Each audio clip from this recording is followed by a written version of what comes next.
Alright, everybody. Get started here in just a minute. Make sure this is going first. I think it is. Alright, everybody. Yep, it is. Alright, so we are in Nebraska today with a pretty promising severe weather event here. This definitely doesn't look like anything super exciting, but I think we've got our first actual Supercell event that I've been on for quite some time. So we gotta take the back roads to get up there. That's just mainly for convenience. There is a state highway that goes up that way, and in fact we might actually end up backtracking to that state highway. But for now, I want to go about a mile and a half east and then go north on these back roads. It kind of keeps us in a little bit more favorable position if this thing starts moving a little more east. Right now the storm's about 20 miles to our northwest. It's moving slow, but there's some road holes out here where there's just not roads. So I'm thinking this is probably our safer option for not having to do some sort of a last minute crisis situation with roads, trying to find one. So right now it's kind of moving southeast, but if it starts moving a little bit more east than southeast, like if it starts moving just a little bit more east than it is right now, we'd be in some trouble if we had stayed on Nebraska Highway 2. Turn right onto Road 430. I'm not doing that. So we kind of need to, plan for that, I guess. Looks like mainly big hail risk today. And tomorrow, probably back out here in the same area as well. Then after tomorrow, it should quiet down for a few days. Well, we'll see what we can see. A little bit of a late start on this one. I'll be honest with you, I was a little skeptical of today. The models stopped showing anything. Like, they just quit showing everything.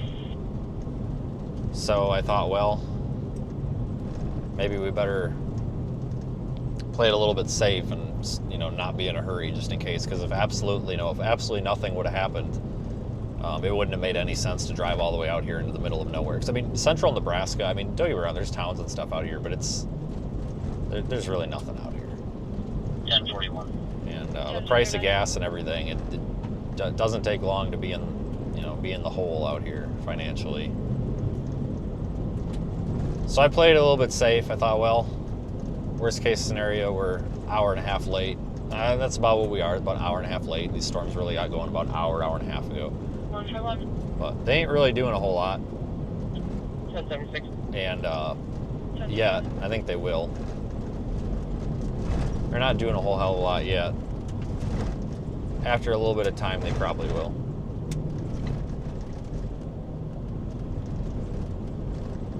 We'll be in a good position for them, though.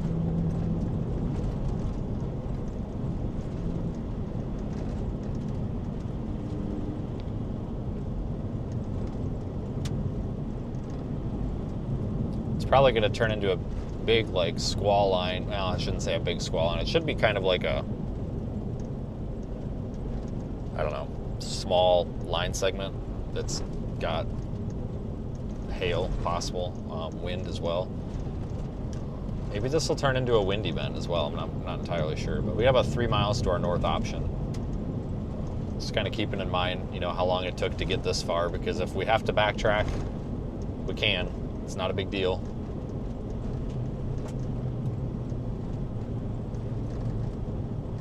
Just don't have a whole lot of options for which road you can take out here. But the storm's off to our left. We'll make a turn to the north here, and like I said, about 2 miles, 2.5 miles, I guess.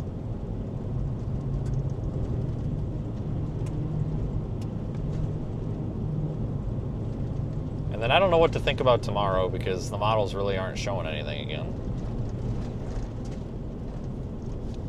But they weren't really showing anything for today either, in terms of convection on composite reflectivity and stuff.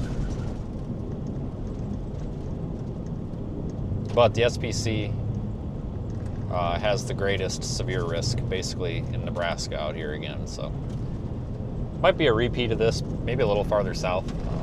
We're actually quite a bit farther north than I expected. I actually thought, and I was kind of planning on this being like a North Platte to McCook, Lexington, maybe like Bird City, Kansas type thing.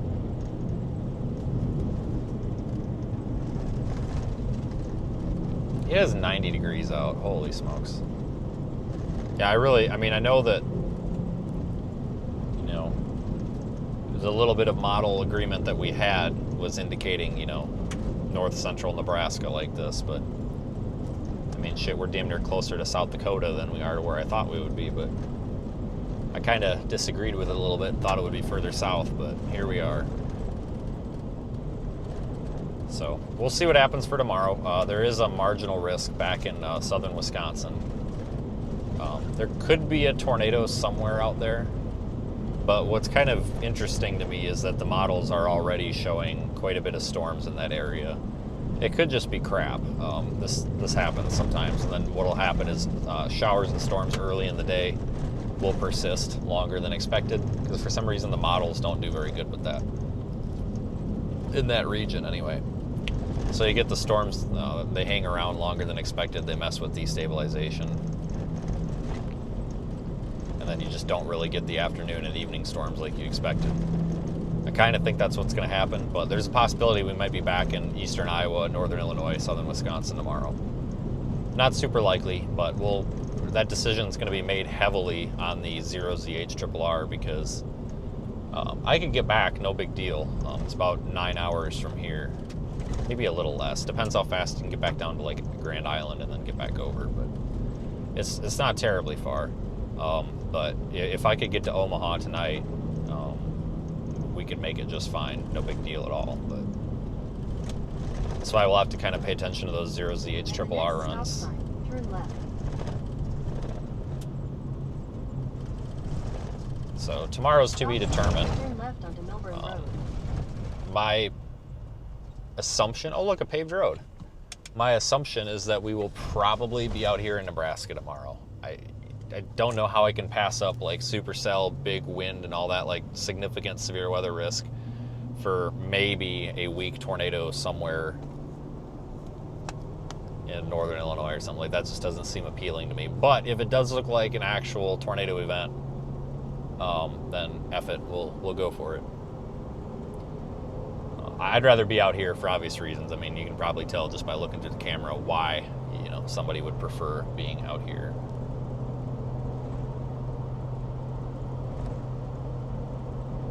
This is the first time I've been in Nebraska since the end of June.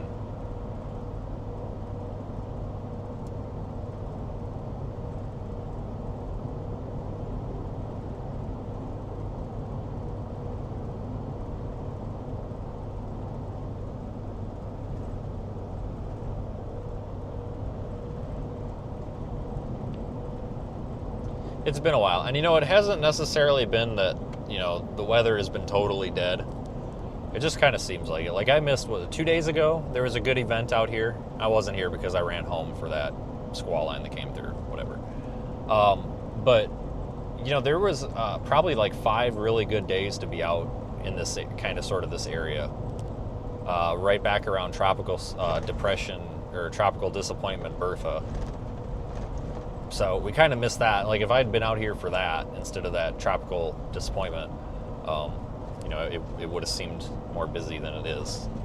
Because that was a solid week. You could have probably pissed around out here.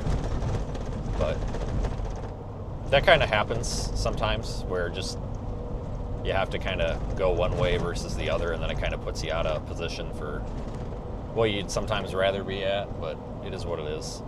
Some years are better than others.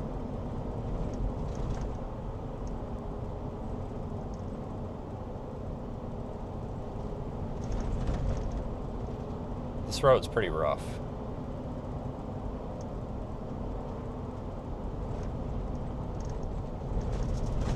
But I tell you what, it's pretty out here this time of year. Oh my god. I think I'd rather be back on that gravel road. This sucks. Holy shit, this sucks really bad. This is terrible. This is actually terrible.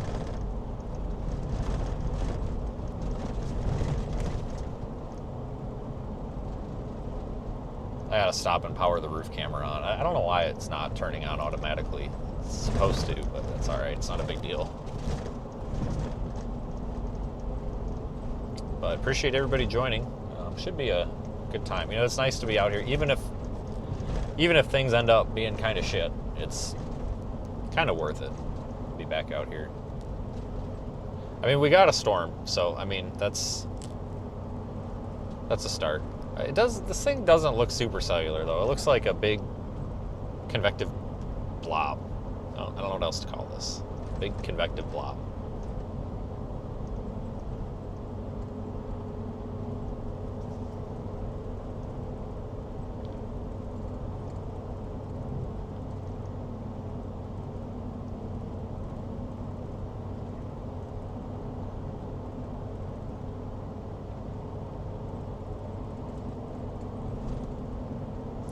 We actually may end up going back to that Highway 2, folks. Because it's looking like, yeah.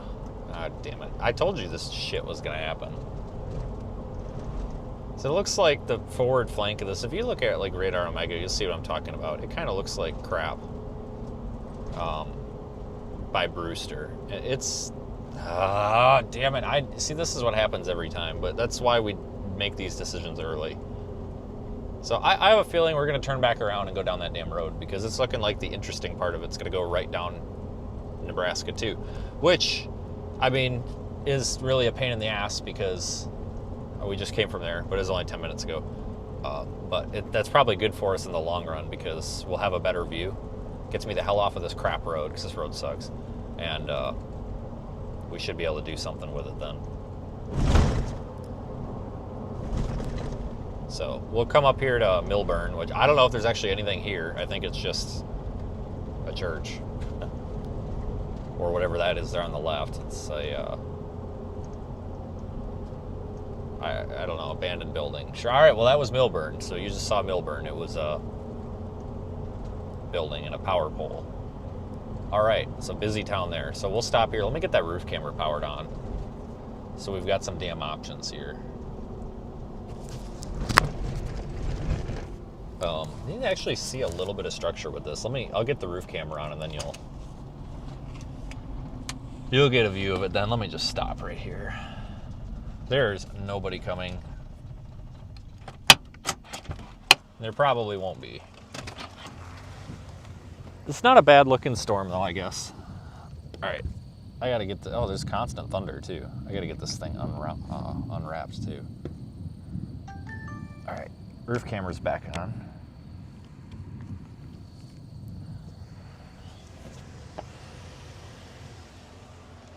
All right, let me get a picture just in case this is the most interesting thing that happens today, because this is a possibility. This could be the only interesting thing that happens.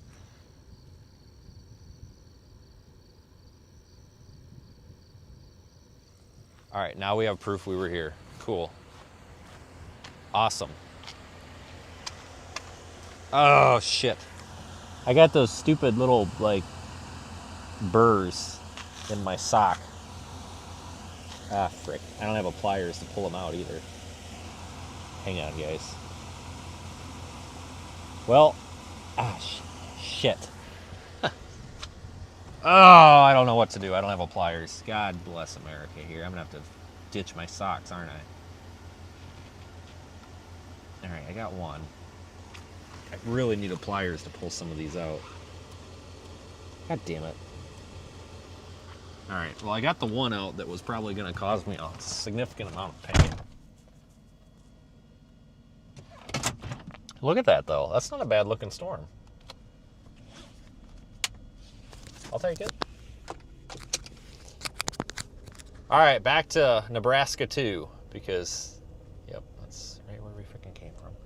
And, you know, again, the reason, and maybe I probably should explain it, the reason we have to do this musical road network and constantly be fighting for a road is there's a big road hole there north of Anselmo. that really makes it difficult for us to get anywhere. At least in that spot. And because if the storm was moving faster, it would be one thing. But it's moving very slow. And if you get stuck in that road hole, you're going to just be sitting there, sitting on your hands, maybe for like an hour and a half waiting for this thing. That's going to get super boring. If it was moving faster, it's like, whatever, just wait it out. It'll be to you in a few minutes anyway. It's too far. But in a situation like this with slow storm speeds, like let's just go get on it. So we took a gamble, and it looks like it's going to be more linear, which means we're going to want to be closer to 2, which is fine. It's whatever.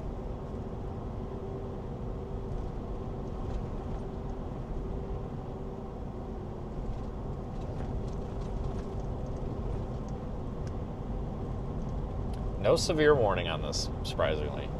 We'll see what happens, though. This thing's kind of going through a little bit of like a kind of an identity crisis here.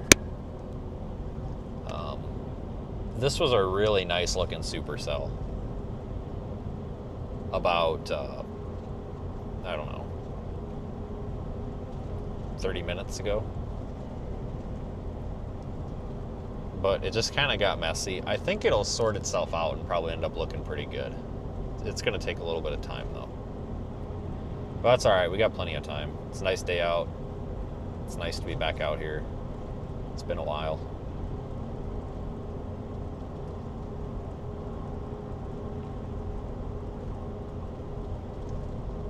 It's actually really nice to be back out here. Even if this storm sucks, it's nice to be back out here.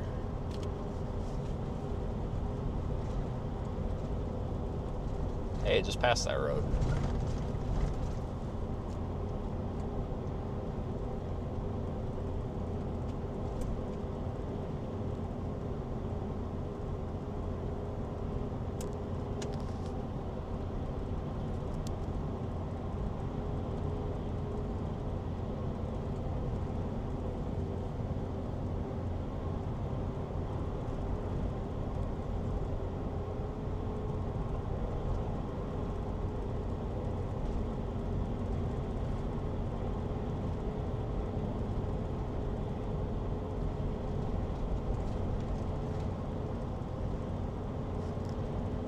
I don't know if we're going to end up with much structure on this.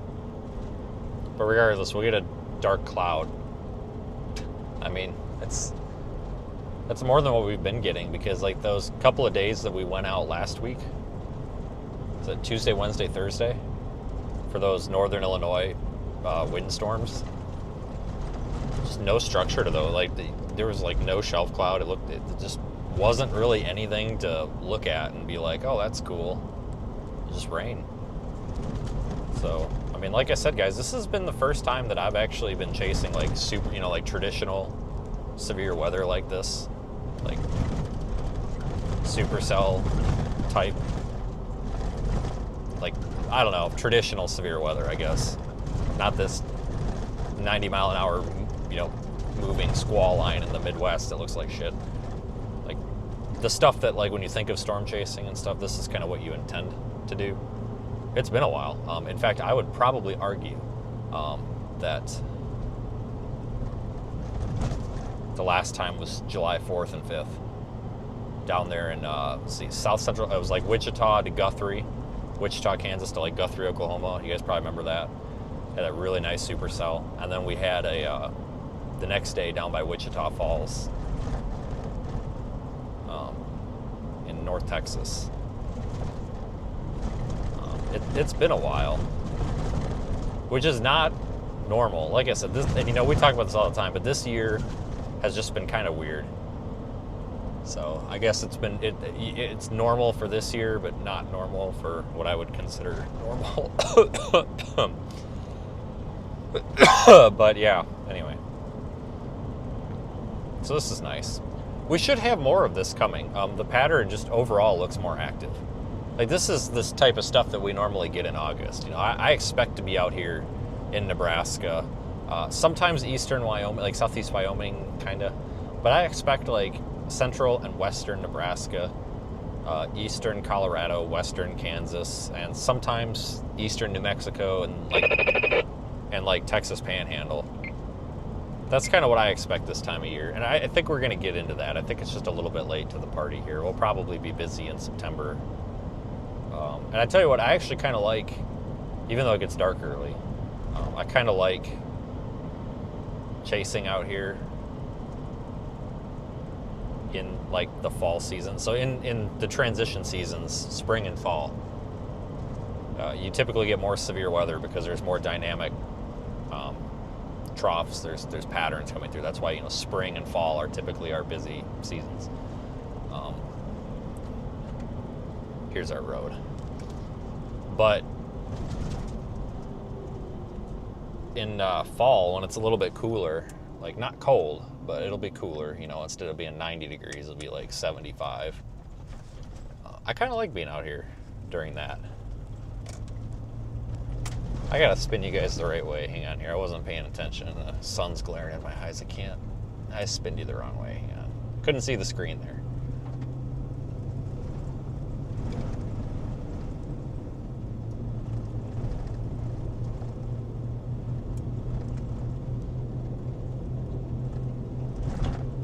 But I do kind of like those transitions, like late September through early November, when you get those severe weather events in like Texas Panhandle and stuff. It's cooler, like it's more enjoyable. Like I like the hot weather, but when you're out there and you're sitting in the car all day, it's 75 degrees, it's kind of appreciated. And it's kind of a different experience out there too, just different time of year than normal. It's kind of nice. I like it. So I kind of look forward to that, but some years we don't get it. The last 2 years we didn't really have much of that fall severe weather season. A little bit, but it was 2022 and 2023 were really busy. Actually, no, that's not true. 2020, 2021, and 2022 and 2023 were very busy fall seasons. Lots and lots and lots of severe weather events in like Oklahoma and Texas in October. There's quite a bit of eastern Colorado in September. Usually I spend more time on the high plains, which is like Roswell, New Mexico, up through like North Platte, and then back down to like Amarillo, kind of that corridor. Usually I spend more time out there during late summer to fall than I do during like spring, April, May, June.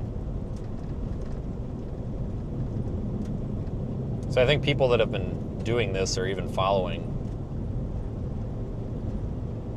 this for a couple of years probably kind of get it, but people that are new might not know that this is kind of an abnormal pattern.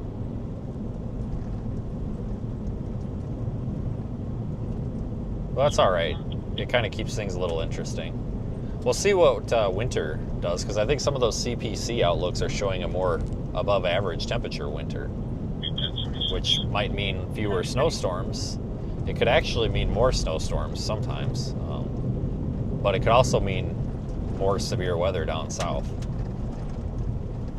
So we'll have to kind of wait and see. I don't know what kind of off-season I shouldn't call it an off-season, slow season. I don't know what kind of slow season we're going to get this year. I have no clue. It's anybody's guess. There is some structure in there. That's kind of a pretty looking storm. I'll take it. I'll take this as a win, folks.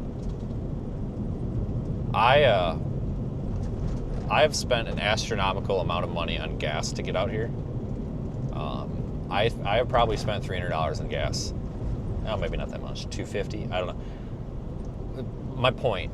Gas is $4.30 all the way through frickin' Iowa. It's ridiculous.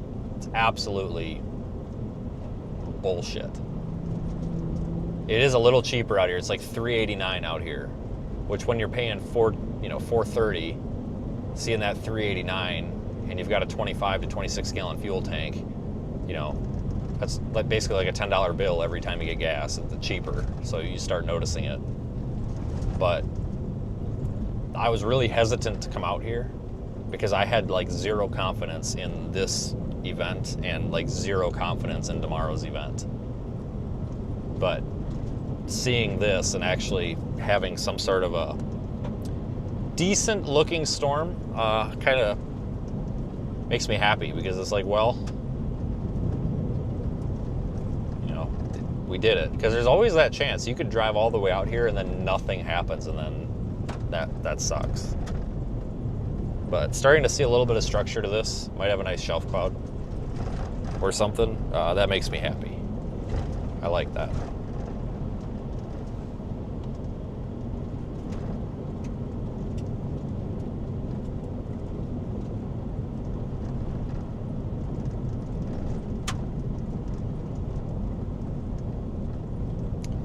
If this thing can sustain, like if it does anything more than what it's doing now, like I basically need a severe thunderstorm warning on this to feel like I'm justifying it. We'll go ahead and start doing some sounding. So I've got several of our new radio sondes with that we can send into this thing. But I really basically need this to be doing something remarkable. Like I need it to be a large hail producer, big damaging wind producer, something, so we can tie the data to something. So we're kind of on hold with that, but we'll do that. We'll do that here if/when conditions warrant. Of course, all that is paid for by our GoFundMe there, which is in the chat description, or pinned in the chat. So thanks, folks, for supporting via the GoFundMe. That guy's fresh cut hay is going to get all wet, and he's still cutting. But I like being out here. I'll take this over a lot of places. It's quiet. I love this time of year because you don't have these frickin' screamers out here. That's supposed to be funny because a lot of them are streamers, but all they ever do is scream and be belligerent little fucks. So I call them screamers because it sounds like streamers. Look at all them cows.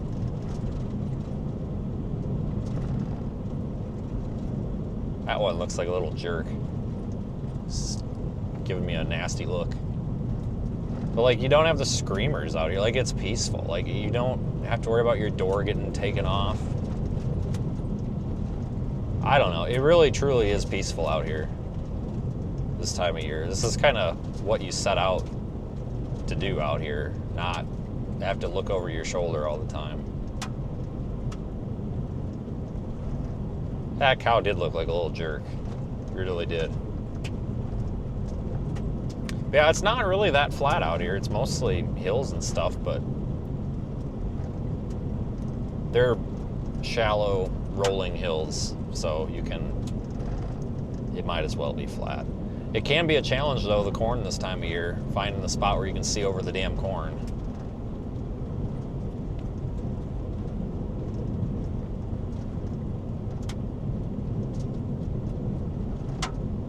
We might actually even end up in, there is a possibility that tomorrow we could end up in like north central-ish. I don't even know what to call that part of Kansas.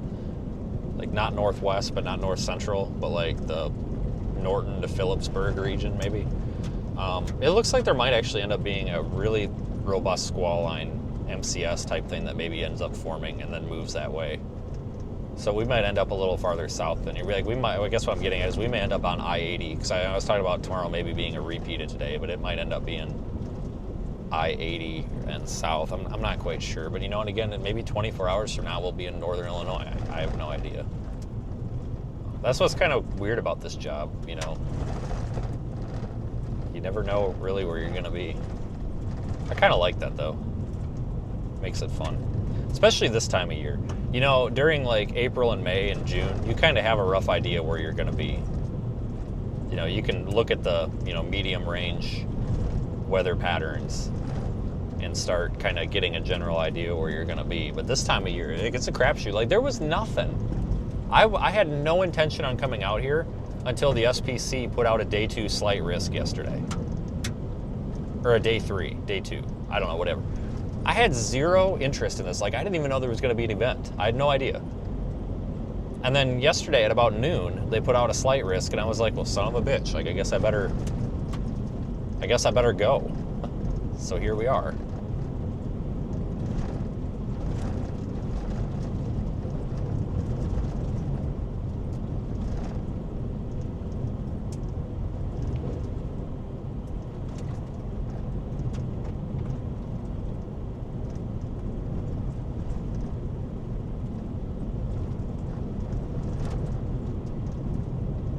All right, we're almost back to the highway here. I didn't realize that it took us that far to drive that. Damn.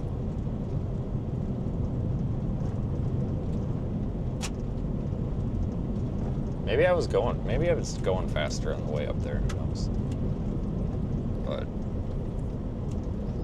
I don't know. It's just nice to be back out here.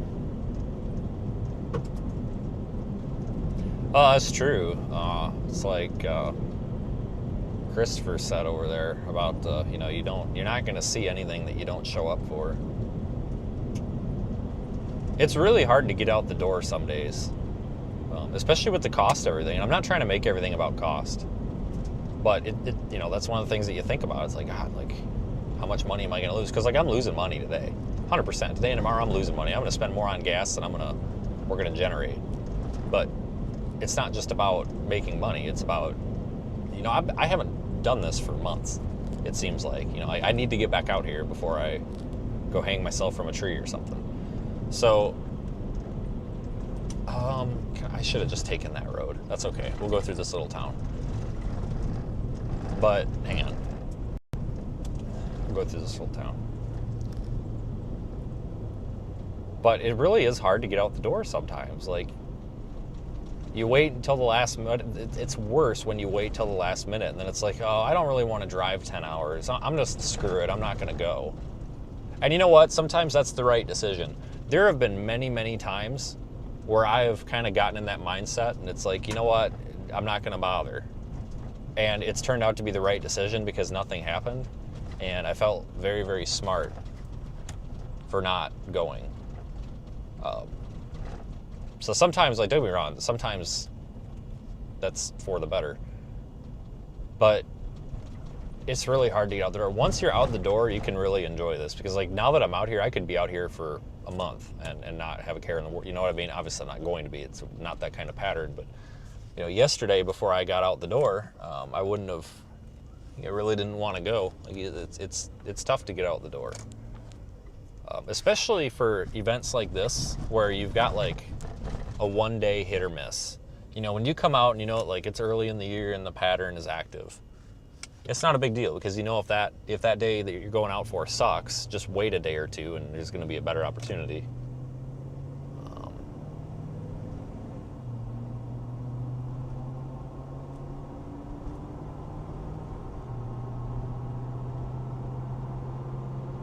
So it can be hard to get out of the door.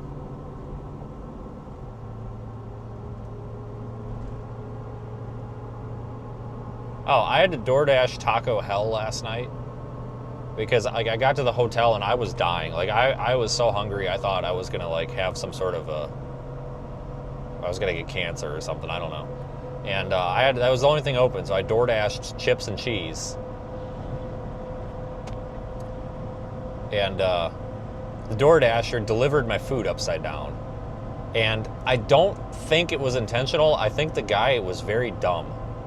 Like, I really think that the guy just didn't have more than 5 brain cells. And so I had to, like... it was a mess. I was pretty pissed because somebody said DoorDash. So I had to bring it up. Alright, guys, I'm seeing some structure up there. Yeah, DoorDash is real hit or miss.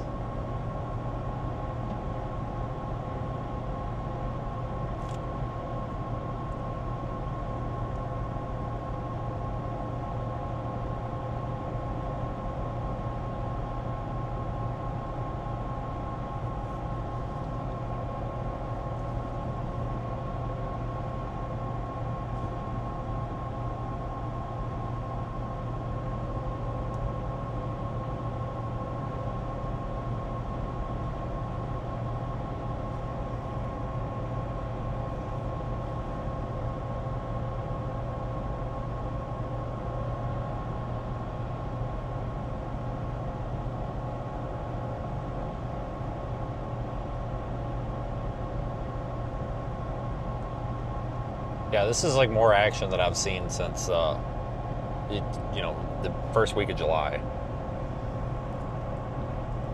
But you know what? That first week of July when we were out for those 2 days, that was a pretty good week. Well, those 2 days were pretty good, honestly. They really were. Those were obviously not the most exciting things I've seen all year, but well worth the drive. Because at the end of the day, like, that's really all I care about is, like, was it worth driving for? And most of the time it is. Like, the bar is set very low. Like, it doesn't take a whole lot, at least for me anyway, to feel like it was worth it. Because, like, even just seeing this, like, this, I think this is kind of cool. Better than nothing, especially where we're at.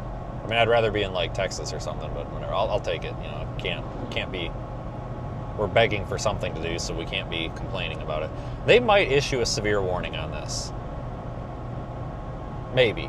Because this is starting to look like maybe it's going to get a little hail core in there, but it's got this outflow boundary. It looks like it's kind of a little outflow dominant here.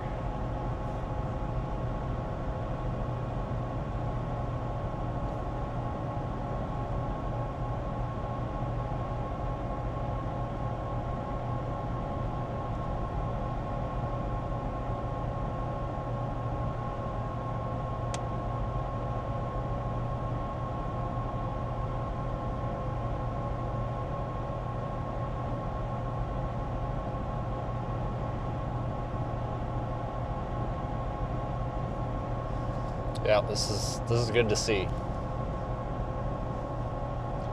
I really do hope that we get back down into, like, West Oklahoma, Texas Panhandle, or whatever soon.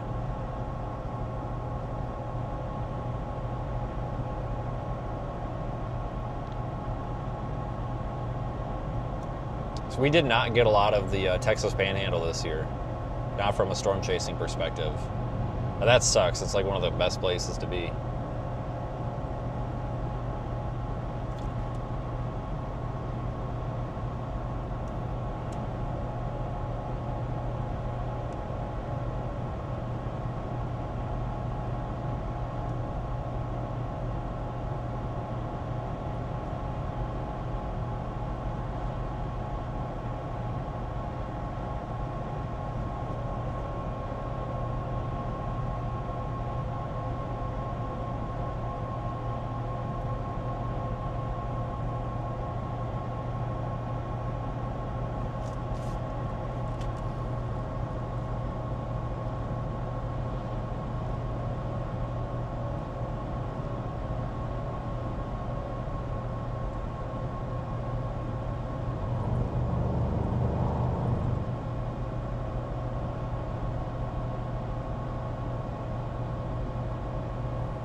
Hey, that's not terrible looking. I'll take it.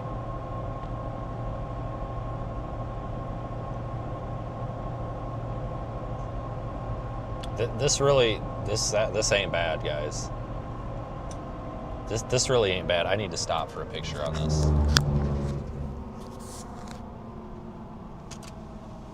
Not here. That tree's in my way.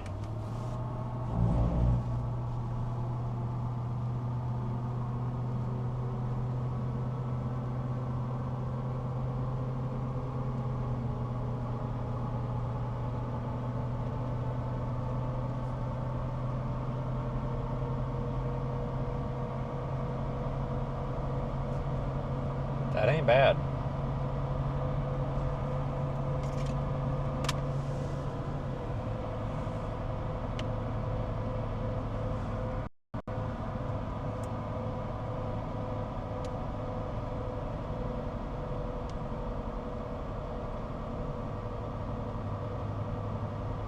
Sorry, we're a little slow on the rotation here.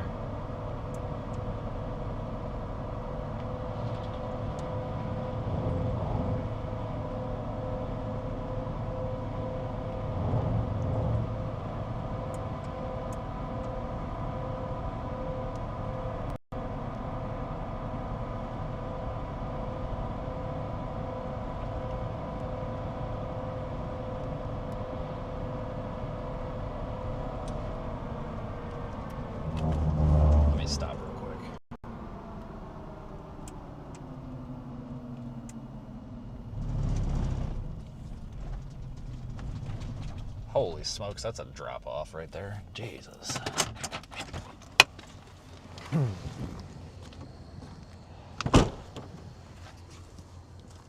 Oh, frick, I gotta go to the other side of the car.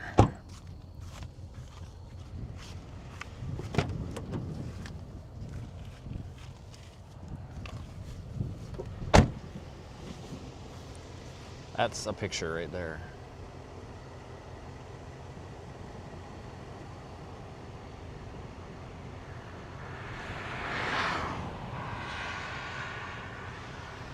That's cool. You go to the other side of the road.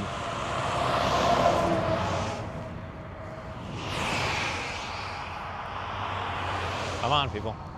Go across. Let's go. Come on. Sorry. Like, I'm trying to walk across the road here and everybody's just like stopping.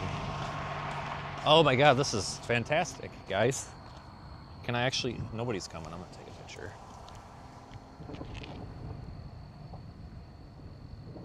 I gotta get it so the lines of the road line up here.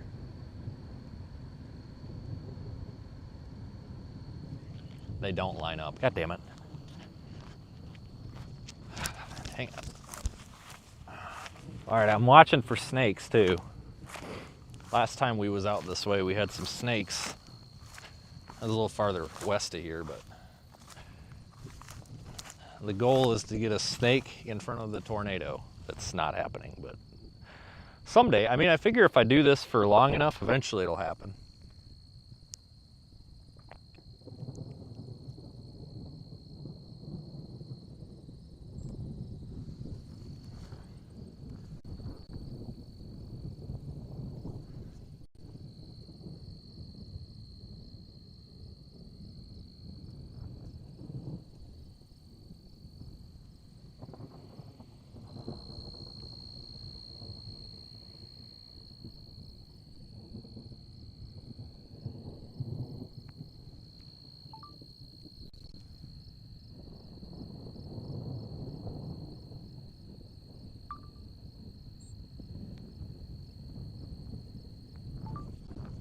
Shots here.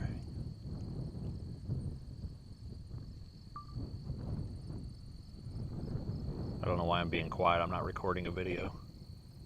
It's just a picture.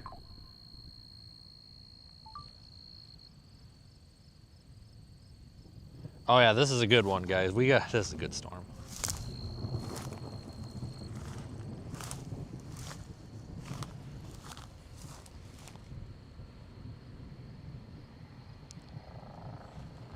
Oh my goodness, folks. Keep driving. Keep driving. Oh, fuck.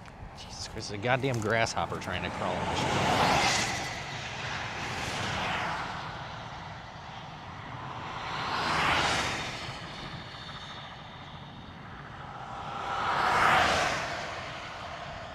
All right, I'm walking in front of this car.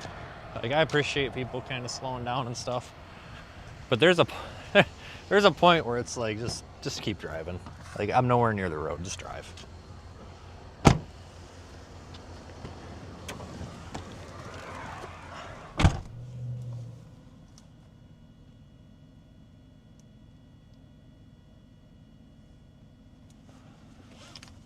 All right, let's go down the road a little bit here. Potentially consider a weather balloon. I gotta spin you guys all the hell the way around again.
really is something.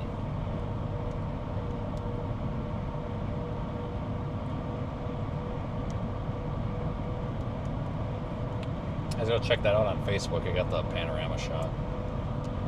This is probably gonna get a severe warning pretty soon. I bet you they're gonna warn this for probably 60-mile-an-hour winds and at least 1-inch hail, but looks like they're maybe holding off just a little bit to see if it's actually gonna sustain itself.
Yeah, that's a good looking storm, guys.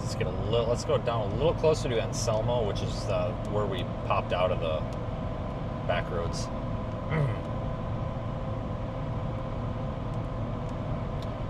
This thing's currently moving at, they say it's moving south at 40, so this thing sped way the hell up.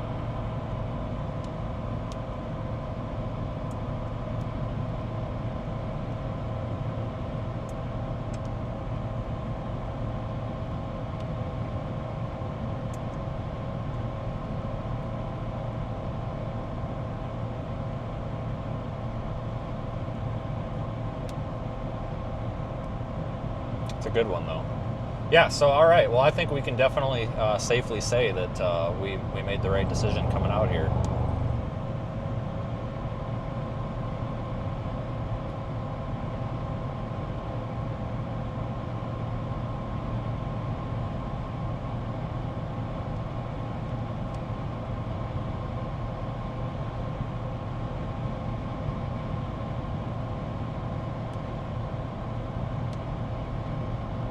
We gotta get a little bit of distance on this and then we'll stop and watch this thing roll in.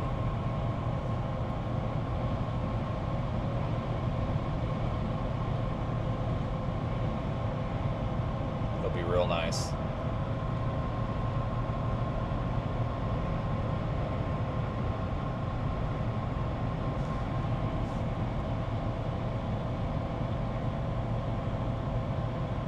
This might end up being a wind producer here and really take a big swath of damaging wind right down the road, maybe.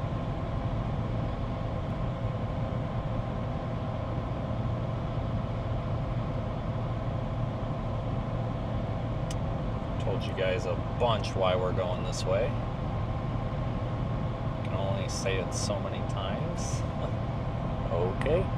Anyway.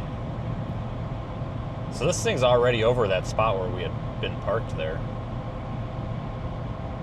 Alright, so I'll just say this real plain and simple. Like, I'm getting a bunch of people like going after me on Facebook and shit. Like, you guys see how this storm barely fits in view of the camera? And like, that's not a sarcastic comment. Like, I truly mean this. Like, you see how it barely fits in the camera shot? If we go any closer to this storm, you will not see it. You know what I'm saying? Like, if we drive right up to the edge of the clouds, all you're gonna see is gray.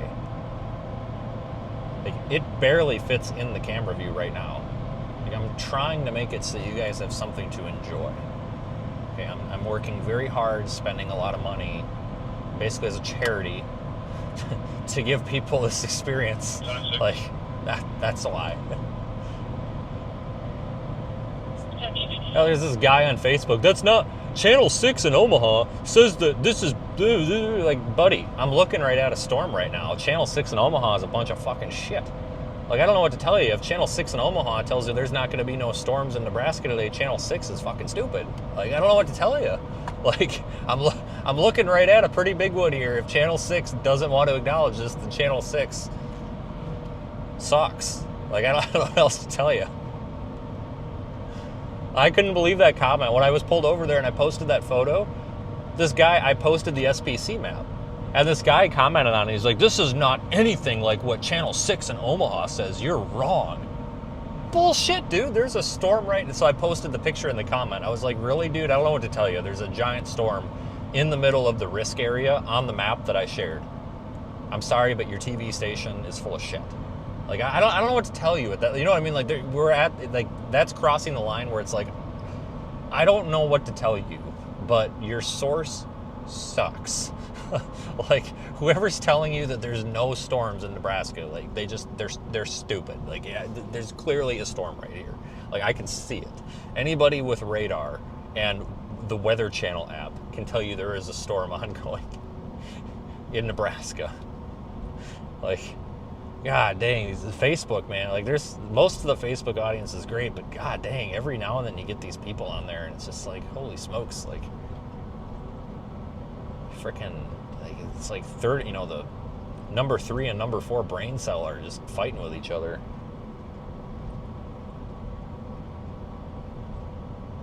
Look at that shot, guys. That's beautiful.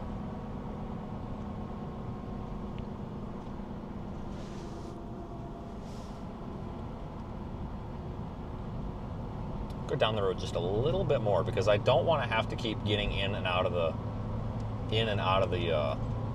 truck. I want to be able to park and watch. Like, this is fantastic, guys. I mean, you can't ask for anything better.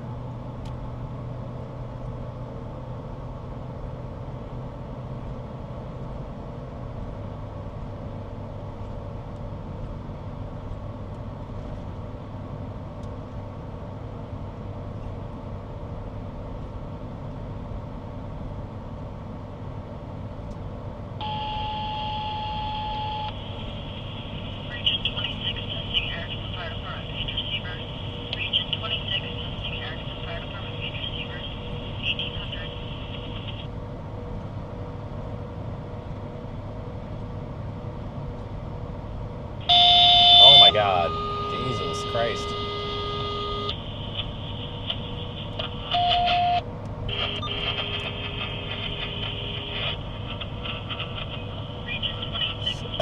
It could be start of the month. Yeah, it could be. I mean, cripes, if it keeps this up. I mean, honestly, if it falls apart and takes a dump right now, I'd still a candidate for... I mean, like, God. Like, there's no tricks. You know, this is just a standard 16 millimeter lens. I mean, there's a tiny, tiny, tiny, tiny bit of fisheye with this lens. And I mean tiny. But it's mostly very, very true to the eye.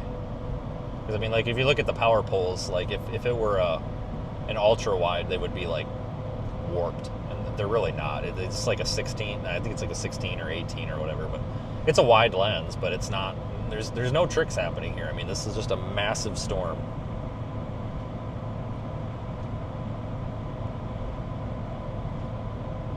You know what? I'd be damn pissed if I stayed home for this. I would be pissed.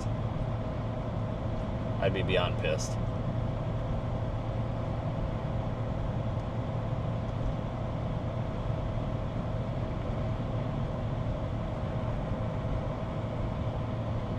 So yeah, it's a good thing we got out the door. It goes back to what I was saying. Sometimes it's a little bit hard to get out the door, but once you're out the door, it's no big deal. Just gotta get out the damn door. I was gonna stop there, but there's a tree line.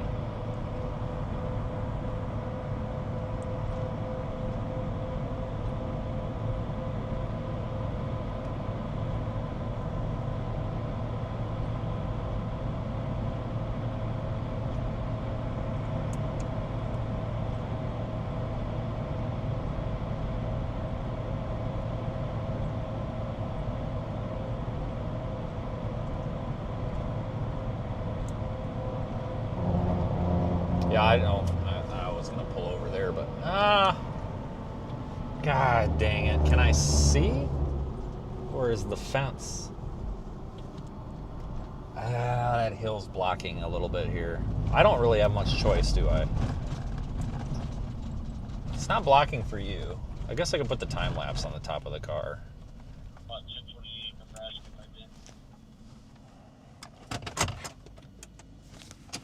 Okay, give me a second here. Let's see what I can do here with this here. Ah, cripes, here come everybody. Well, we had this spot to ourselves. That's okay. Gosh damn it. Oh, shit. I really kind of just wanted the spot to ourselves because I wanted to time lapse this, but now everybody's pulling up. God damn it. Go figure, right? Thought I could be sneaky.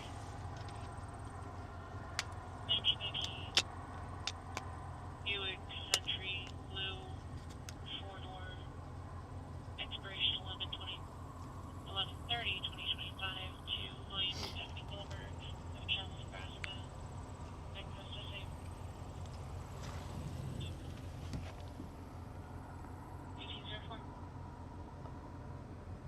I have a time lapse going. You guys want to balloon this thing?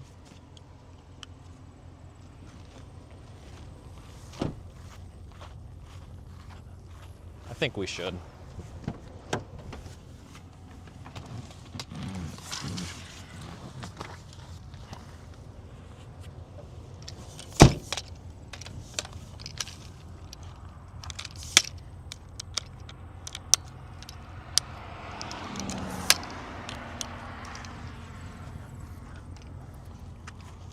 I'm gonna make a lot of chasers mad. Because, oh my God, you're gonna put the lights on, and I am. I'm gonna throw the lights on because I don't want to get hit.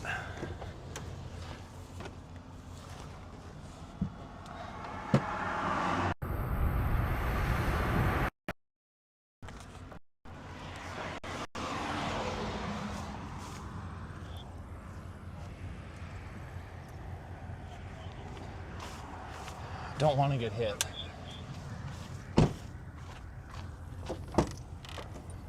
Oh shoot, you got Siri up there blocking you, sorry.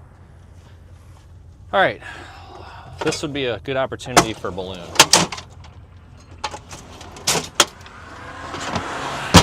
That guy's a jackass, by the way. Can't stand him, he's very mean. All right, so we're gonna get a sonde ready and we'll make a final decision here in a second. But we're gonna prepare for this because I think we're gonna launch, but we'll watch this here over the next minute or two and make a final decision. I'm running really low on string, so we gotta go with a short tether on this. Because if we launch another one down the road, I wanna be able to do it. You know?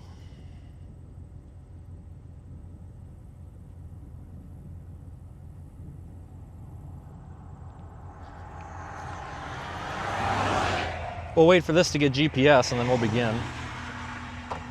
Normally what I would do is arm this prior, but this is kind of a last minute thing here. Like if we were doing this very, very seriously for our mission or something today, we would have had this armed, basically just turned on already, and it would have already acquired GPS. It already acquired GPS, so that was super fast. Let's run a 30-gram balloon. Let's run a 30-gram balloon.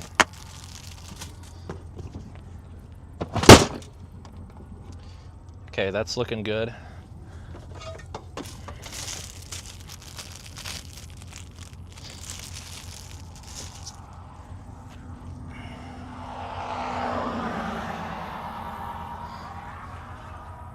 All right, charge the line. Okay, line's charged, and I still got that broken valve, so this will be interesting to fight with it.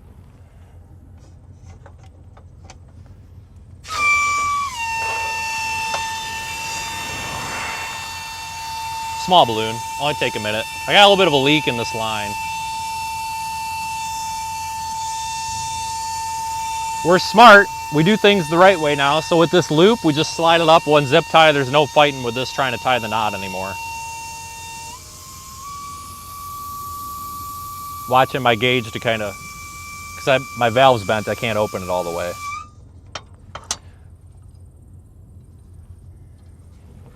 Okay. So what I'll do with this, oops. I thought I had more hose there, but you'll see what I'm doing here. I put it over. Now we only need one zip tie.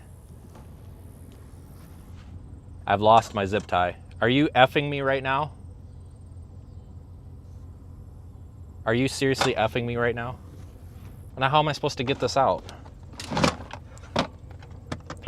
Dude, give me a break, right? How did I lose that? Jesus cripes.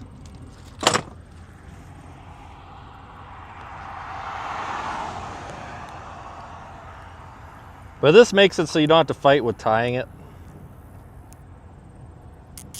It doesn't work so well with the bigger balloons, but with the smaller ones it does. All right.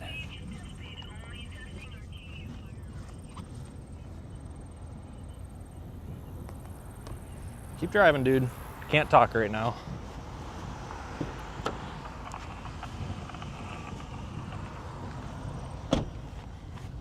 I want to check the receiver and make sure it's receiving. All right, receiver's receiving.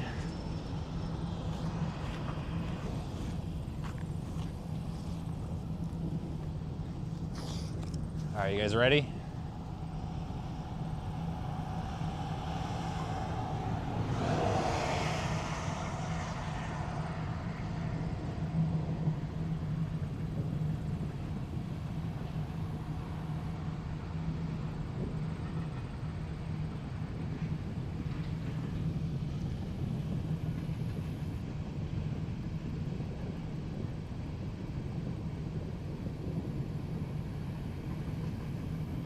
Okay, got it. It's way up there now. Let me spin you around so you guys can watch.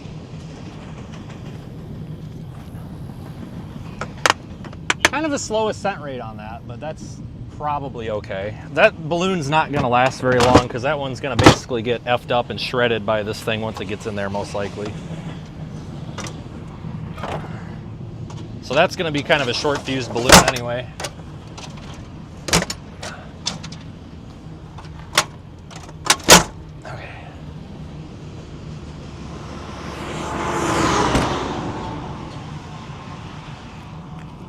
Receiving. Wow, you must have a really tiny dick. God, I hate that shit. I absolutely hate that shit.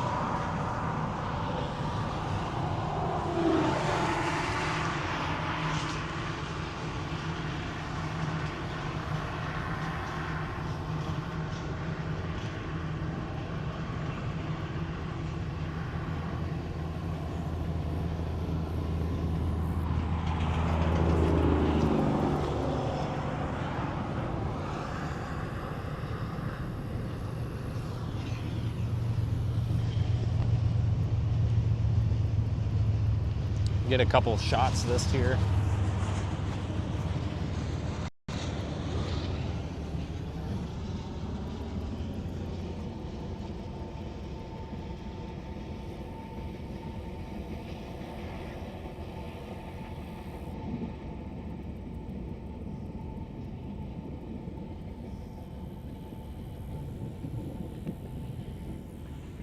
I do not see it anymore.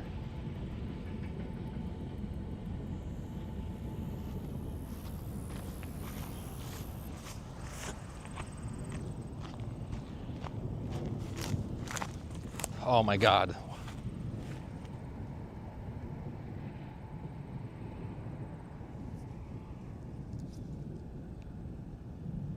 All right, so we just got our weather balloon going up into this one right now. Pretty easy launch, not a lot of wind, not a lot of inflow, but I bet you there's gonna be some hail back in there soon.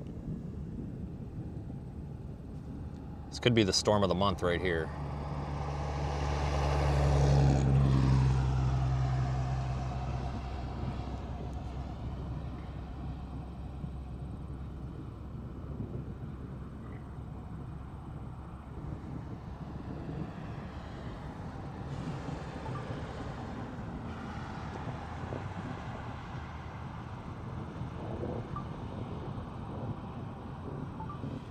Tell you what, we needed this. All right, let me get you guys back in the car.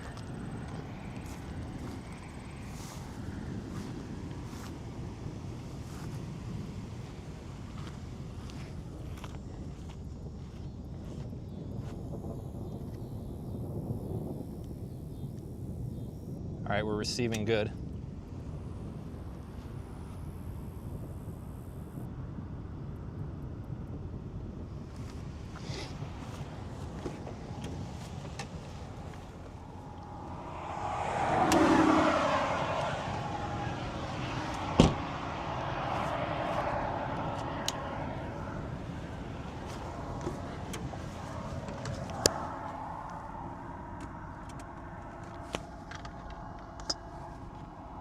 No, that guy that I said was an asshole that went by earlier.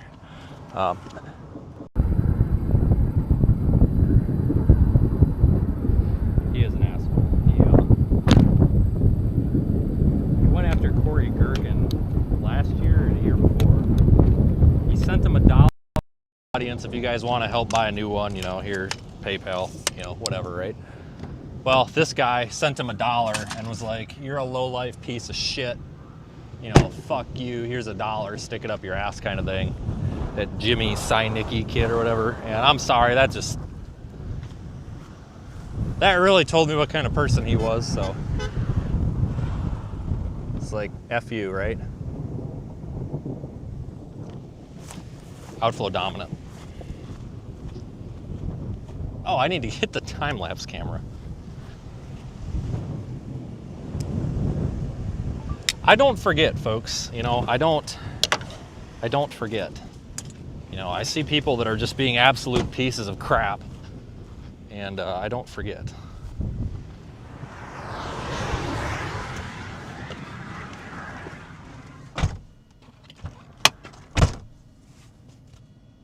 Okay.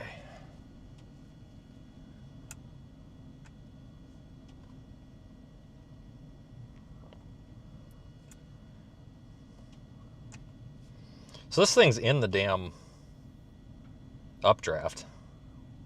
Okay,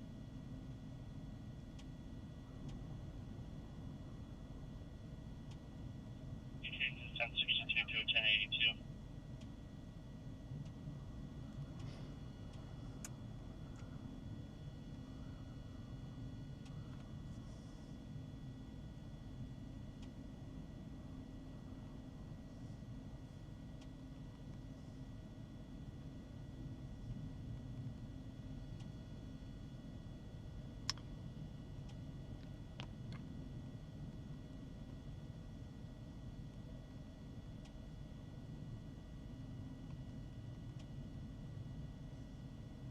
There is no warning on this right now.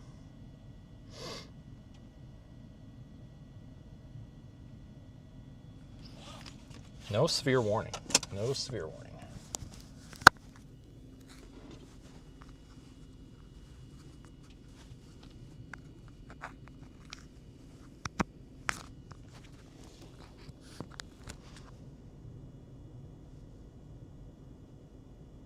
Jesus Christ.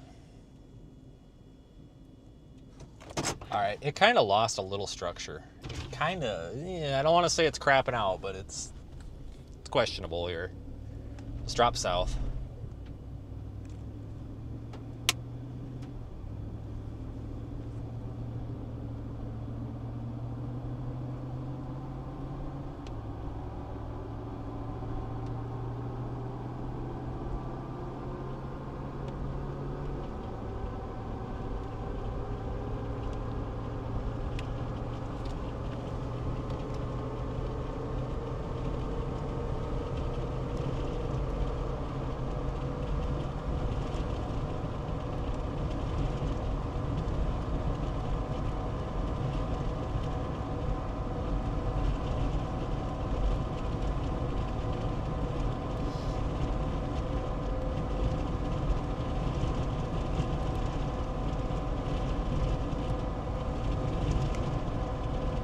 So we are north of, or northeast of North Platte.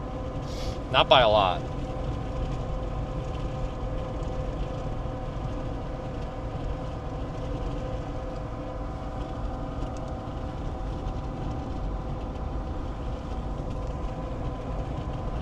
balloon's in the updraft. It's up to about, well, it's 98. There is a TVS showing on radar on this, by the way.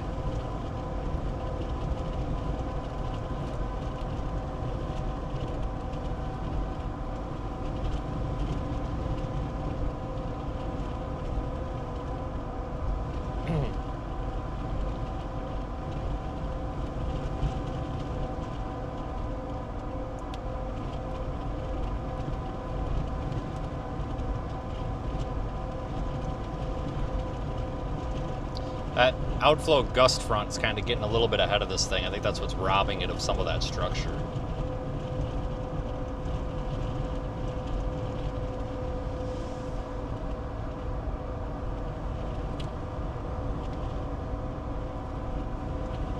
Yeah, we're at about 10,210 feet.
You guys spun back the other way here.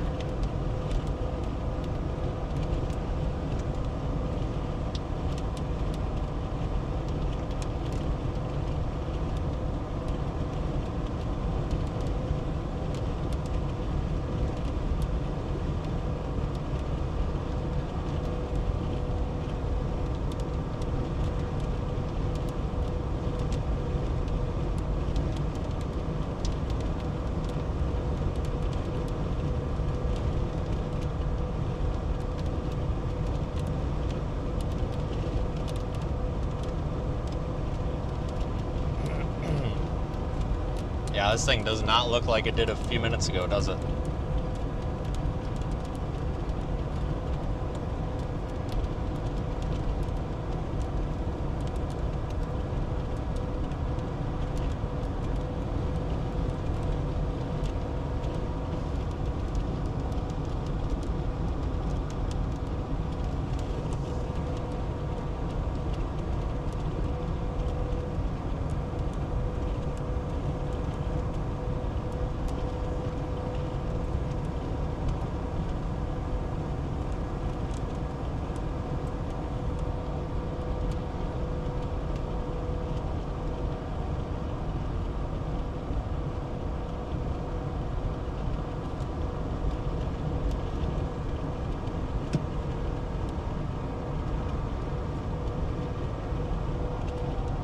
This is at about 11,000, almost 12,000 feet, and it's actually in the storm.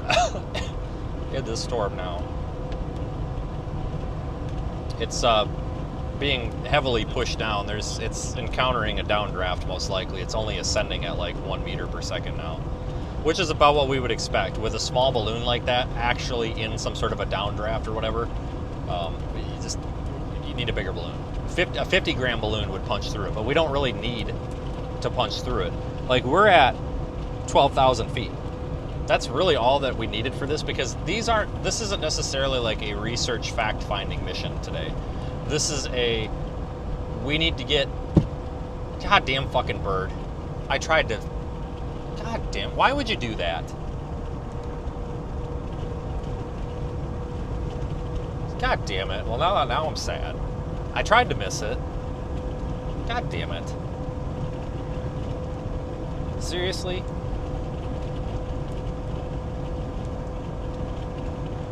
Fuck. Well, we're going to pretend that didn't just happen, because now I feel like shit. But anyway. Wow, that's terrible. Anyway, I didn't mean to do that. Yep, and actually I think it just burst. So we're not going to get much over 15,000 feet in a storm from those SONs. From these little SONs on little balloons. We're just not. We don't intend to. So like if we need to, then we would want to use like a 50 gram or a 100 gram balloon to really punch through it, if that makes sense. Because all that precipitation, not so much the precipitation, it's mostly the downdraft force. Because where it's at in the storm, it's experiencing a lot of downdraft, a lot of outflow winds. So, oh, now it's back to ascending. Okay, so it's up and down. I thought that it popped. It's up and down. But that's just kind of how this is going to work on something like that. But what I was getting at is what we're trying to do in a situation like this is we want to, basically, we're validating these radio SONs. We're seeing how they perform.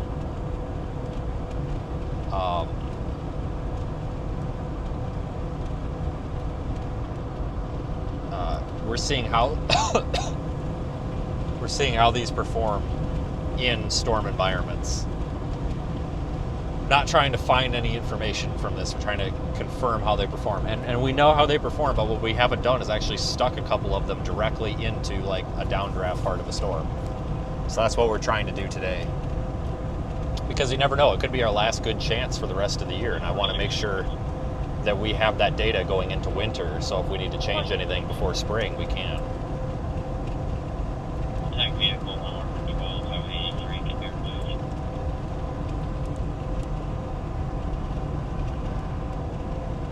Yeah, this thing's getting thrashed around. It was back up to ascending at 6 meters per second, now it's back down to descending again. This thing's getting thrashed around.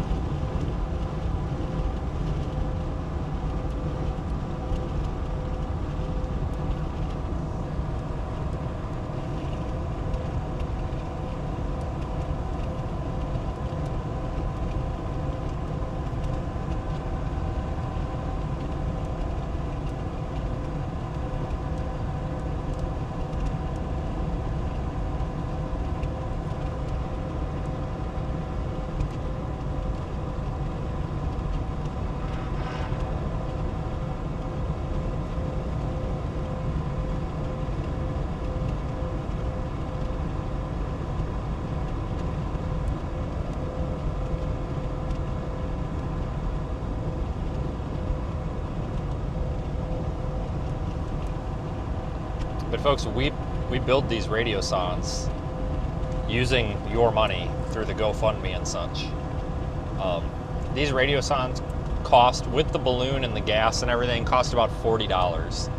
Traditionally, we would be spending about $350. So by building these ourselves, not only do we get something that's better for what we're doing, that's more purpose-built, but we also get something that's significantly cheaper, which means we can afford to do this more, because honestly, if I had some guys out here with me, there's an outflow boundary, or an outflow gust front from this thing about 10 miles to our west, southwest. What would be fantastic is if we had 1 or 2 people south of that and 1 or 2 people north of it, and we could launch at the same time, and we could investigate and actually gather some data on that boundary layer, or that boundary there, because that's basically kind of what the entire point of our operation is. A lot of our future research revolves around boundary layer, boundaries, and the boundary layer, like the near surface there. But you know, we have a unique opportunity with this equipment that we are building to sample in high resolution and high volume types of storms and areas of storms and weather that typically wouldn't be able to, because it's just too expensive. All right, so balloon burst.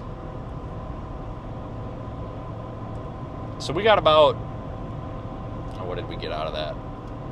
We got about 15,000-ish feet out of that, which is about what I would expect on that up there in these conditions. But what's really interesting here is that we need to pay attention to is we've got you know, battery telemetry coming in, and it's holding flat at 4 volts. We switched to a 5-volt system, by the way. I'd had enough monkey fucking with that 3.7 volt system. We just switched. It's actually a 6-volt system, but the sensors and everything are on 3.7 volts, so it's down converting it, but it gives us a lot more stability. So it's really a 6-volt or a 5-volt, like 5.7 volt system now. Much better. It's a little bit heavier, but it's actually cheaper, and it's a little bit more reliable. But I'm looking at the battery data, and this radio sonde right now is in the it's in the rain. It's in the core of the storm, getting rained on. And I'm looking at battery voltage. Everything seems normal. Everything looks good. You know, nothing's being affected.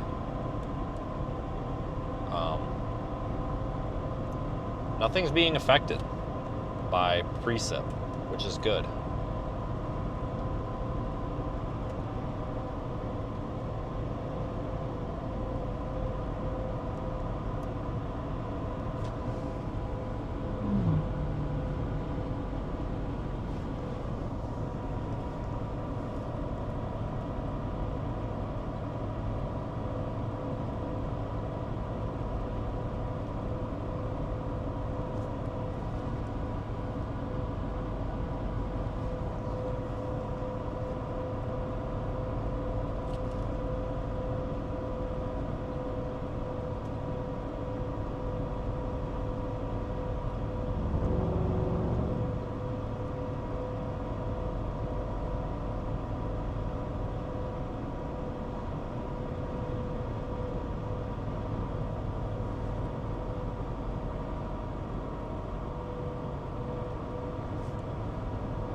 So yeah, this is turning out to be a pretty decent day here. All right, so we're back in Broken Bow, and I want to get down here because this is kind of our crossroads where we can go a different direction if we want to.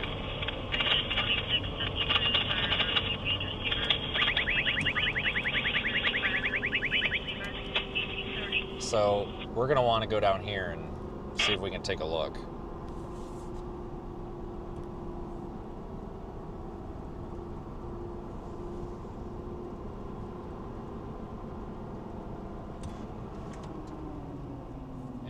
Let's go toward Lake Callaway.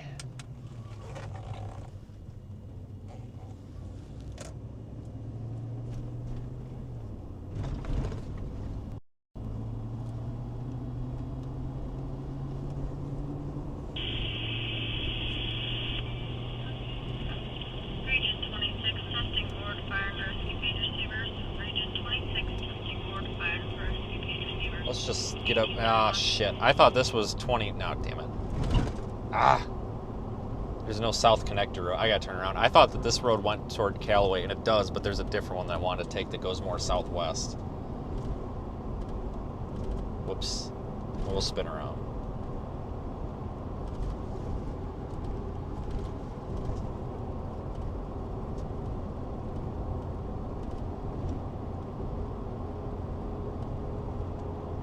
Shit.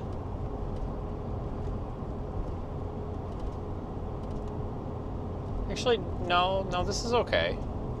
Because there's a couple of roads we can take to kind of crisscross stair step down there.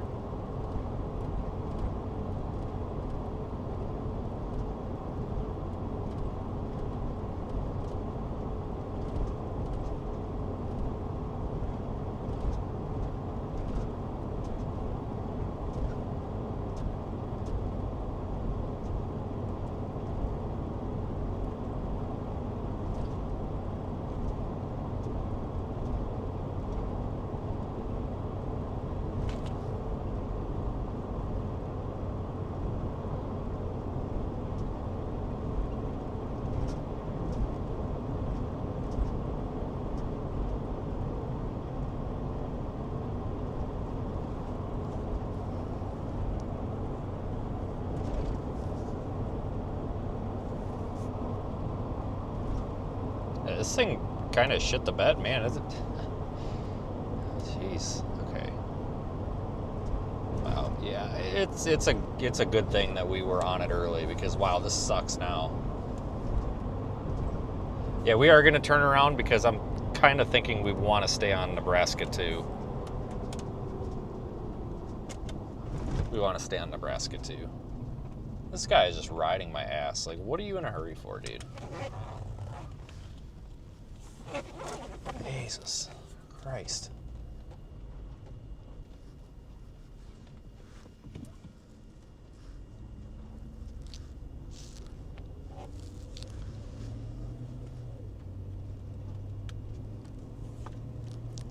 Okay, let's get you on the roof camera here.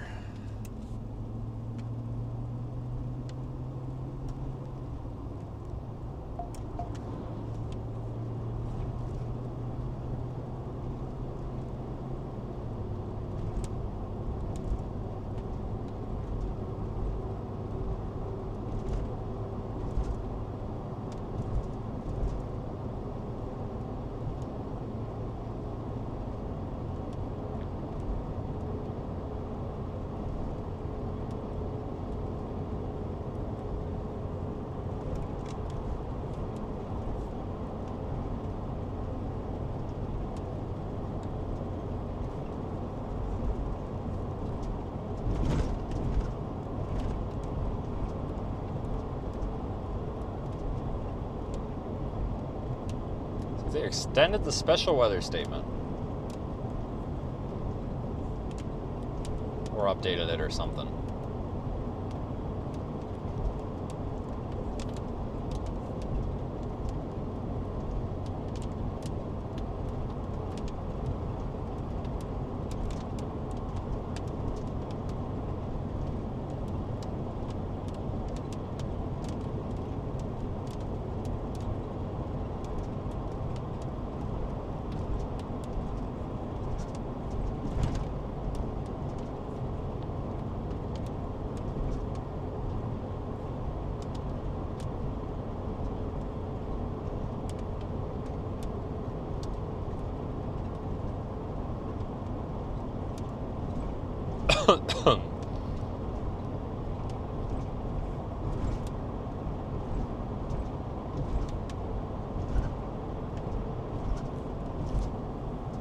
Yeah, this has actually been a good day. It's like kind of a mission accomplished thing. So everything, the rest is just bonus.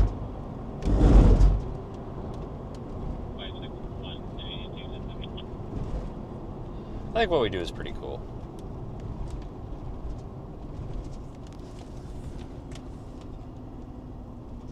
Yeah, we want to take Nebraska too, because this thing might speed up on me again here. And I don't want to be stuck in the back roads and crap and end up missing it, because this thing might end up getting its act going again.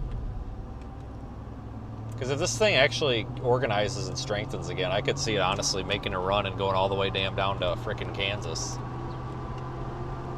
as a wind producer. But it's got some organization to do. It needs to get off its ass here and start doing something if it's gonna.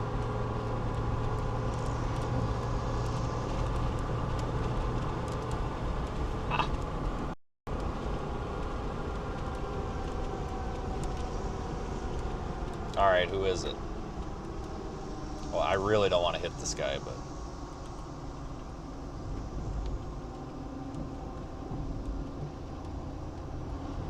I don't know who it is.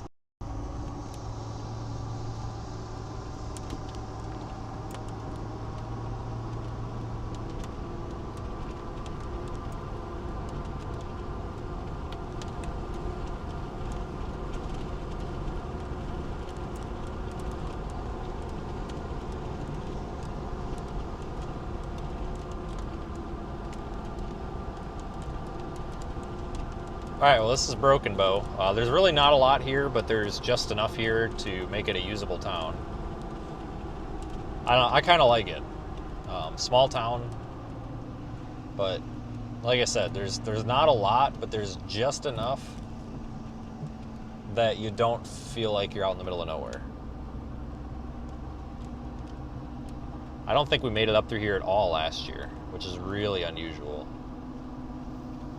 Usually we come through here quite a bit.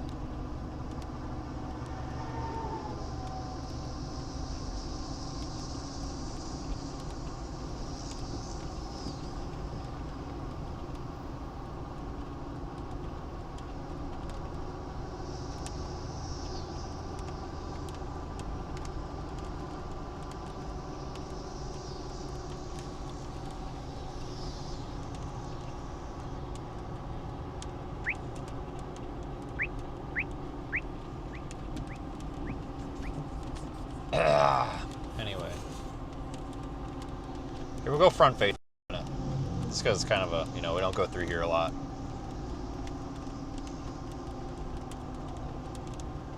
Everybody might want to see the town here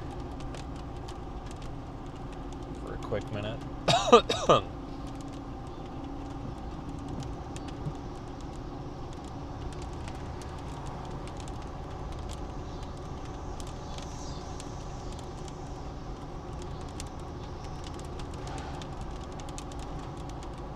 Yes, I always thought this was kind of a cool little town. Because I'm thinking about going down 21 and then eventually getting to like Lexington, maybe. Or you could just go to Ansley and take 183 south, which maybe might be the better option. The reason I say that is because I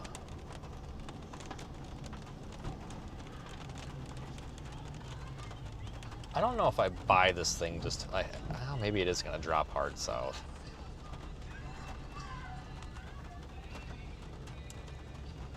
Yeah, we might want to drop south here, guys.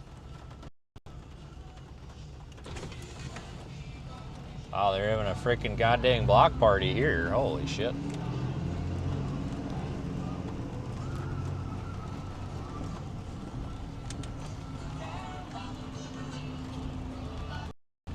God dang, they're freaking, it's probably the most excitement they've seen. Holy shit, they got a UPS store?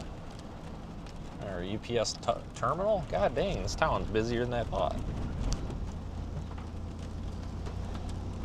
This isn't the fucking main road. Are you shitting me? God damn it. Sorry, I'm about to have a freaking like Tourette's meltdown here or something because of freaking GPS. This road. This road. Alright, I'm not missing anything out east, am I? No. Okay.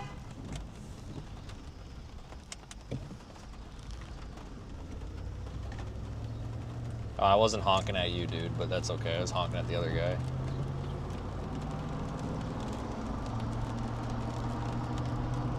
Guy's looking at me like I'm an idiot.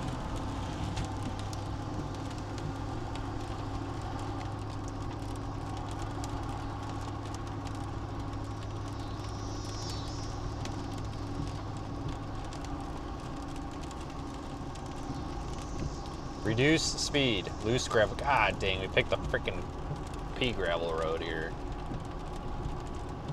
And somebody pulled out in front of us. Ah, great. Wonderful. Typical. There's some nice houses up here, I tell you what.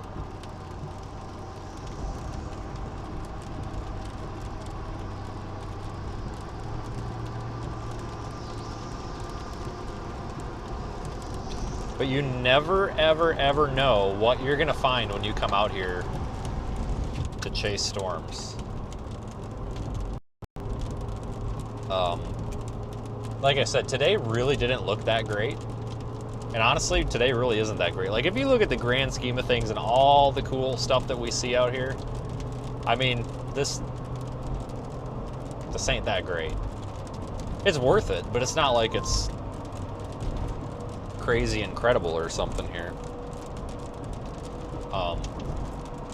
But it's definitely way better than I expected. You just really, truly never have any idea what you're going to run into. There are some severe storms up there in southeast South Dakota, so that part, which is also included in the risk area, so that part is also verifying.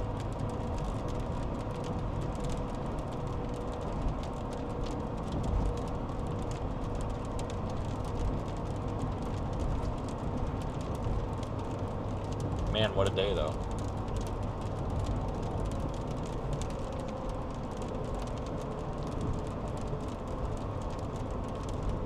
I'm not done. No, we got to get going down this road because this storm's dropping south. And this will eventually take us to Lexington. So, like, if we end up just giving up on this thing, it takes us back to I-80. So, I figure that works out.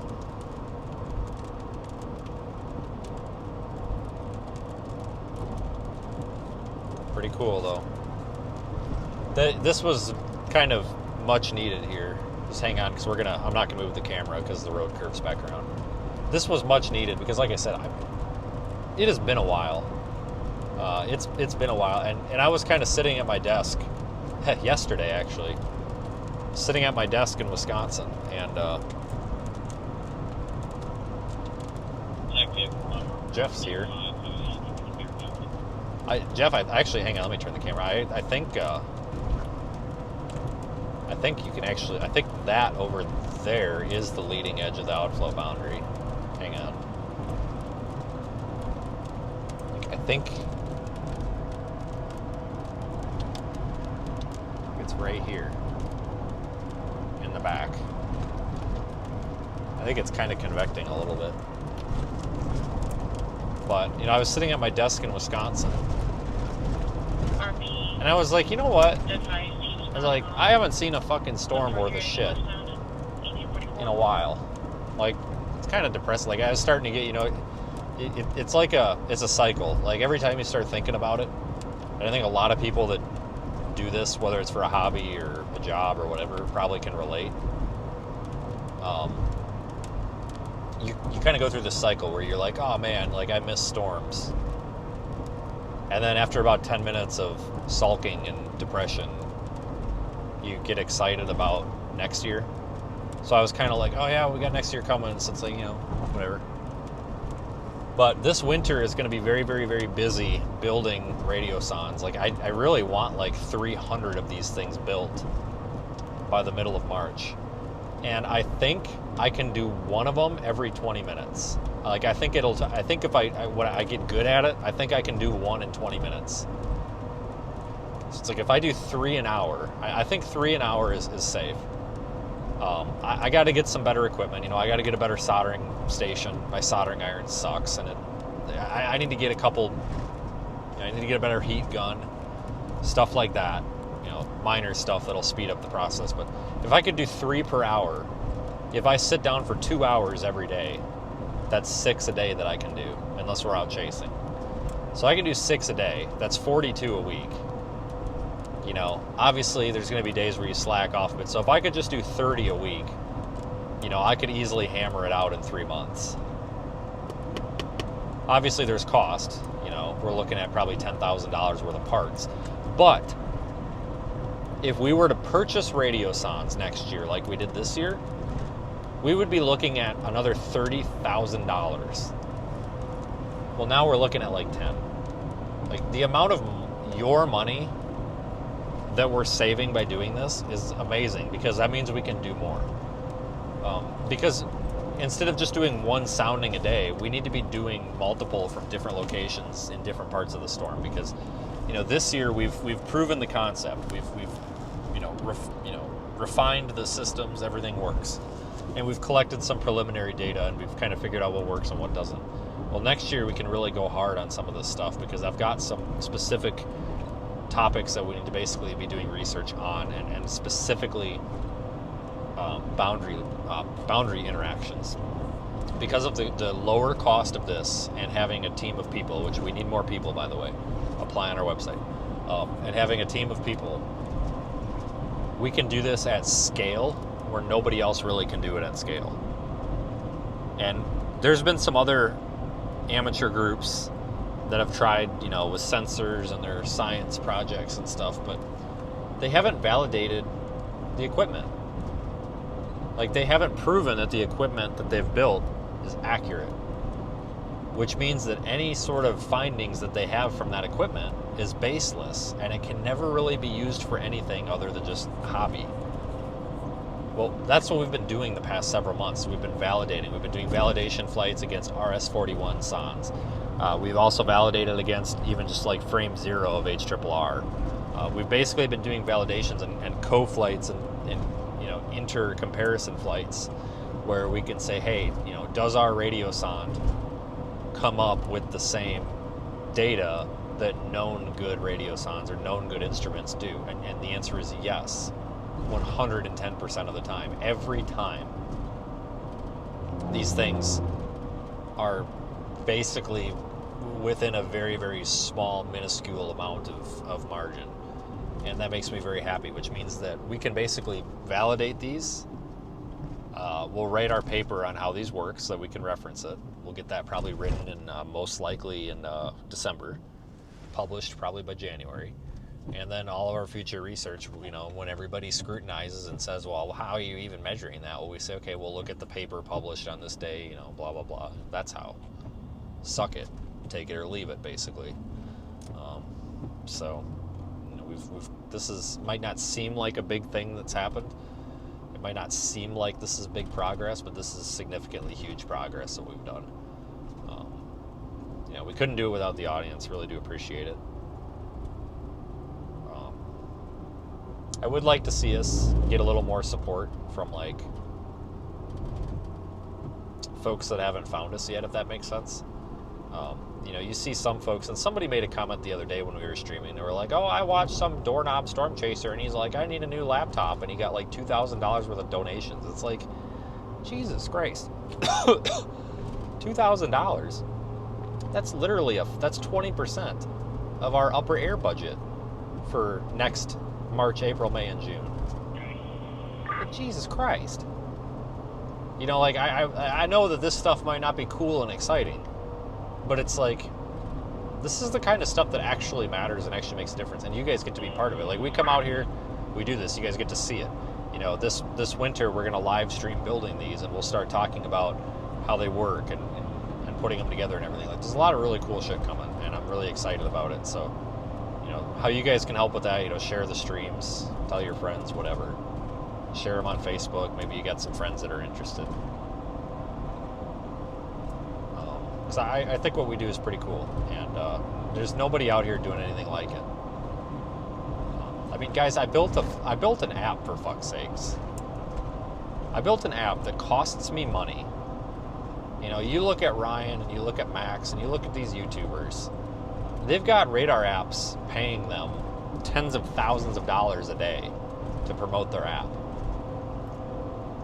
I'm spending thousands a month on an app that's free for you guys to be involved in this, and provides life-saving weather alerts within 10 seconds of them being issued. It's literally the opposite, but I'm proud of that because this is basically becoming an ecosystem, right? You've got the Project Weather Eye ecosystem here. You guys help pay for this stuff. We build it, we test it, we use it, we develop research, and we have a platform. I feel like we've kind of come full circle now. We have the entire ecosystem. There's nothing more that we could need other than, building more cool stuff. But we have all of the, we have the four corners here. We've outlined the square, and I think that's pretty cool.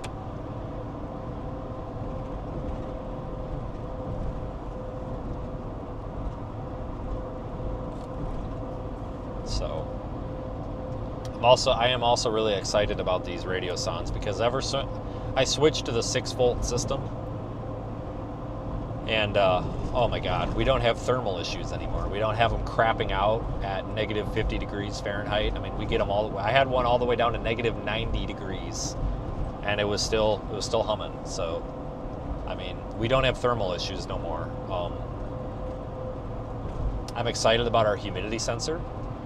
Humidity is very difficult to measure at cold temperatures because they lag. And there's also it's a difficult thing. Anybody who's done anything with weather sensors, maybe there's some folks out there who have been part of meteorology courses or something where they've done something with humidity sensing and stuff. You guys know what a miserable task it is to try to get humidity sensors to be something you can count on. And we've had to do a lot. We've had to do some software correction. We've had to do some hardware correction, and we're really, really accurate. I'm very happy with where we are. So I'm pleased. I'm proud of what we've come up with. I'm looking at this, and it's like, Jesus, this is great.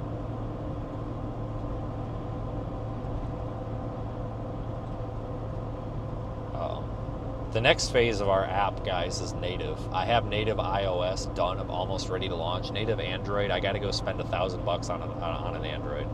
I got to go get a Pixel or an S26 or something. which sucks. But again, folks, like, I don't say that I'm spending all this money to like brag. I say that I'm spending this money so you guys know where this damn money is going. Like, it's $1,000, but that's $1,000, you know, but that's how many, you know, that's all of the Android users we support. I'm not pulling this bullshit that Weatherfront did. I'm not going to make the Android users wait 6 months for a freaking app. No, we're going to get the goddamn Android users their native app by the middle of September. I'm not going to leave. I'm not hanging people out to dry and discriminating against people because of the phones they use. That was bullshit. I'm sorry. Like, oh, download our app. Oh, just sorry. You can't, like, I'm sorry. Guys, I'm the black sheep of weather apps. I don't give a shit about what these other developers say. I think they're trash. I mean, with the exception of Radar Omega, and I'm not, and not Radar Scope either. I'm okay with Radar Scope. But My Radar, Weatherfront, Weatherwise, I think they're shit. I think they are crap because they don't give a shit about the consumer. They're selling you bullshit upgrades. They're milking you. They are milking you for bullshit subscriptions that don't give you squat. It's stupid. And I'm like, F it. You know what? We get all these donations. Let's build something that's better than anything that's out there. And let's distribute it to our viewers and our audience so that they don't have to pay, you know, $24.99 to Weatherfront just to download a map. That's bullshit. That's bullshit. You can do that with our native app that's coming out for free. Like, why? I'm so sick and tired. Like, yeah, it's okay to have subscription services, but I'm so sick and tired of some of these weather apps milking people. Oh, it's ridiculous. It makes it impossible for me. Like, if I charged you $25 just to download a map to view our fucking Radioson data, and nobody'd ever support us again. You know, we got to make it free. And you guys don't have to like me for that. I see bullshit and I see through it. And I saw this bullshit 5 years ago. You know, as soon as some of these apps extra apps started coming out and they're just carbon copies, I'm like, I see the writing on the wall. It's bullshit. It's bullshit. I'm steering away. We're going to do this. I got this. Hold my beer. And one thing that you guys probably agree on is that when I want to do something, we're going to do it and we're going to do it right. And it's going to be great. And that's where we stand. What's really, really cool about our upgrade that's coming is it's going to allow our storm chasers, like our field technicians, I guess, to update their status, to do their own push notifications like, hey, I'm going live on YouTube, so that, you know, those of them that stream on YouTube or whatever, sometimes you don't get notifications from YouTube. Well, now if you're using the app, they can push you a notification, say, hey, and you can subscribe. You know, if you want to follow Jeff's push notifications, well, Jeff can send out as many push notifications as he wants, and you can just subscribe to just push notifications. You know, people will be able to stream and post photos from the app if they want. Like, this is going to be super, super cool. Like, I'm very, very excited for this. Radar Omega is coming out with a bunch of upgrades. They just pushed an update yesterday. With a new inspector tool. It's pretty neat. You might want to go check that out as well. Why does the 6-volt system do better? So at these cold temperatures, extreme cold temperatures, I'm talking like negative 90 degrees Celsius, extreme cold temperatures, batteries sag, battery voltage sags. With our 3.7 volt system, which at fully charged is 4.1 volts, when we use the 4.1 volt system, the voltage sag at about 35 to 40,000 feet because of the cold, the voltage sag brings it down to about 2.8 volts. At that point, our sensors go offline and then the transmitter goes offline. So we really are capped out at like 40,000 feet. Using the 6-volt system, we can sag. Our sensors don't cut out until about 2.8 volts. So we start fully charged at 6 volts. By the time we've gotten up to about 100,000 feet, we're sitting at about 4.9. But the voltage converter on the board converts everything to 3.3 volts across the board for the sensors. So it gives us that much more room, if that makes more sense. It's just a bigger margin of error for voltage sag. Anybody who's an electrical engineer would probably be like, why don't you just put like a boost buck converter or something on the 3.7 volt system, and that would be correct, but that would be another component, more cost and whatever. It's just cheaper to put 2 3-volt, because we use CR2 batteries. It's cheaper to put 2 3-volt CR2 batteries in there than it is to go put, you know, boost buck converters that are like $5 a piece in there. It's just cheaper. So it gives us, it's basically just a hack job way of not having to reinvent the voltage system on it. And my God, I couldn't be happier. It costs us 5 grams. It weighs 5 grams more than the 3.7 volt system does. But at the end of the day, does the 5 grams matter? Probably not. 9 volts is just too much. You know, our boards, our circuit boards, and the voltage systems on board only support up to 5.5 volts. So we're kind of pushing it with 6 volts, but we haven't burnt anything out yet. I just, you know, we would have to have some sort of different voltage converter that would accept 9 volts. And that battery would be way too heavy. That battery, I think a 9 volt battery is like 40 grams. Right now, our 2 batteries together are like 12. But you got the right idea. But it doesn't really matter because, like I said, I had one go to like 98,000 feet before it cut out, and it's because it went too far. It was too far downrange for my receiver. So basically, like, we're at the point where we could do something different, but if it's not broke, I'm not going to fix it.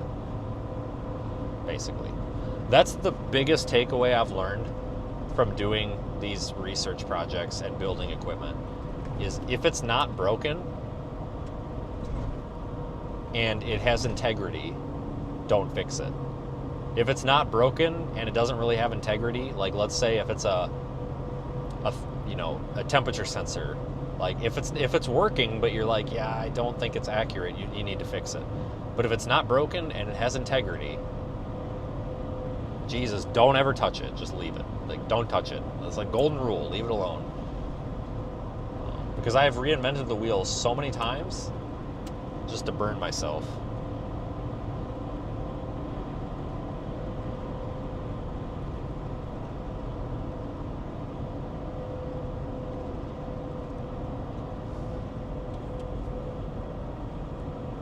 But I really do appreciate everybody, riding along. This has been a good stream. We've touched on a lot of topics and we've tested some stuff.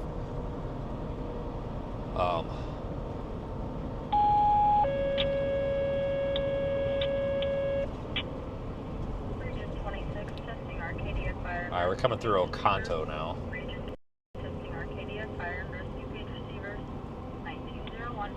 But we are going to see some seriously cool stuff coming out of 2027, and honestly this winter too. Because we got to go test these radiosondes in blizzard conditions. Like, we got to find the coldest, most miserable blizzard we can find to test these in, which probably won't be a lot of fun because you're gonna freeze doing it. But like, we got to do it, Like, I mean, that'll be a mission of itself, right?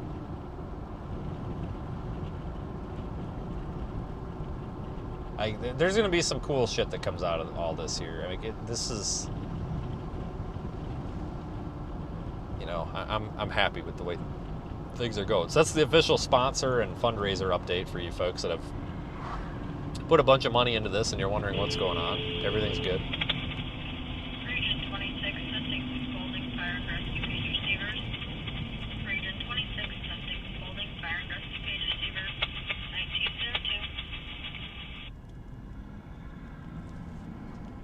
1902. All right. Well, I just want to go straight. 21, right? Nobody's coming? Yeah, 21. Straight down.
Well, that's almost looks like it's looking a little better. No, maybe not. I don't know. It looks a little better than it did, doesn't it?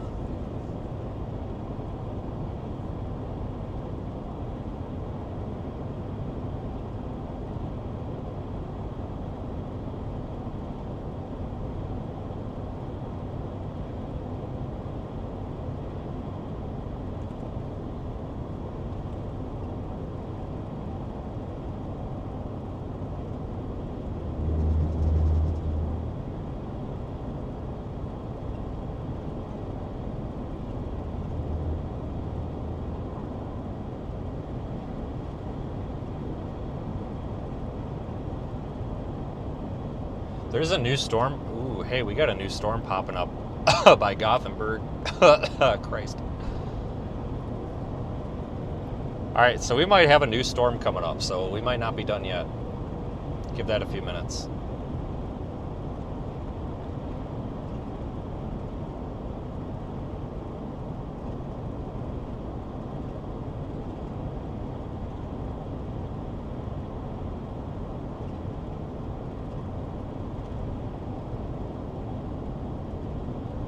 It's pretty out here.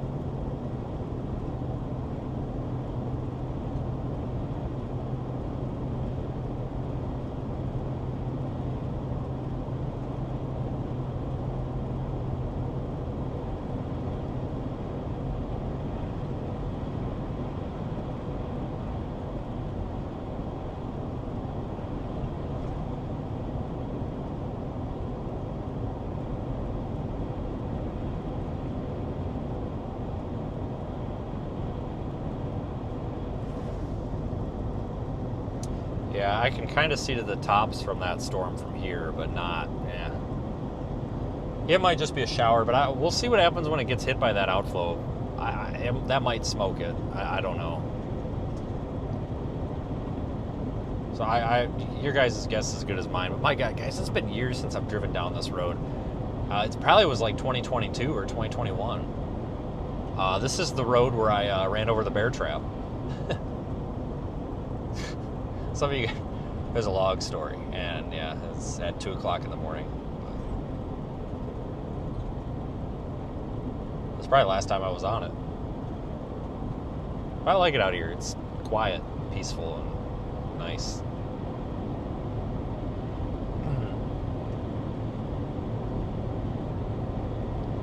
Thanks, Sarah. Might get some nice sunset out here tonight.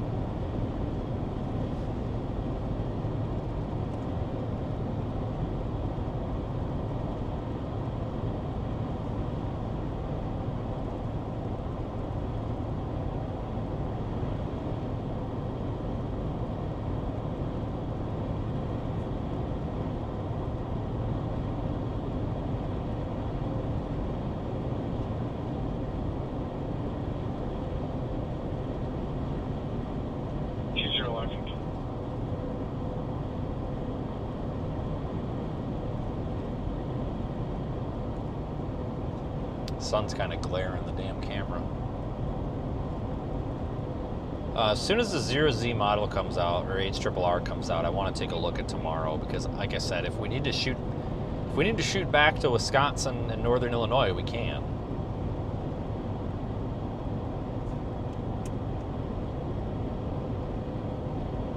But if we do, I'd want to get to Omaha tonight.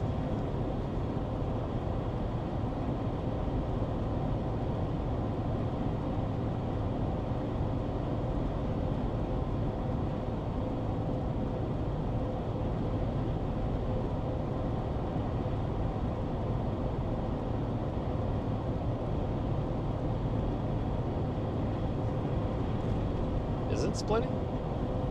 Yeah, I wonder if this is gonna just like kind of stall out and just be a massive blob up there for a while.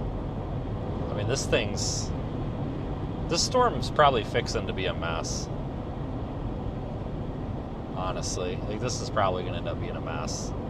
I'm gonna go front facing for now because of that sun glare.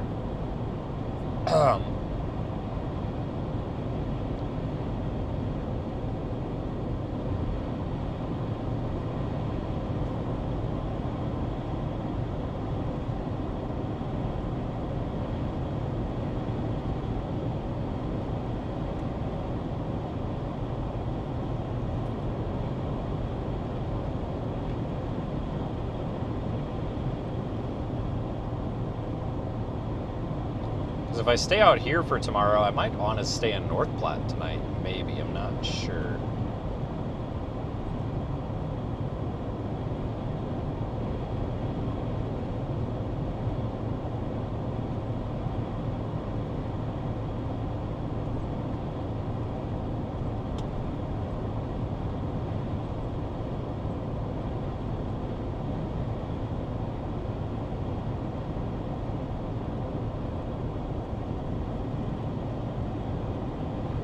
North Platte can be very expensive sometimes. I don't know why.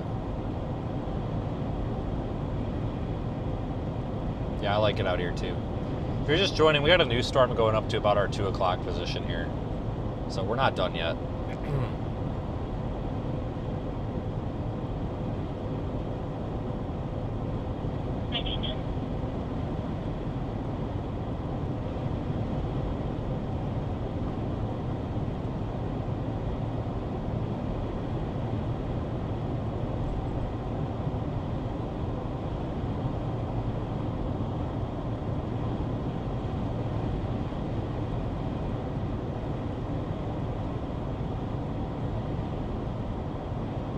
You're really kind of all out on your own over, when you're out this way.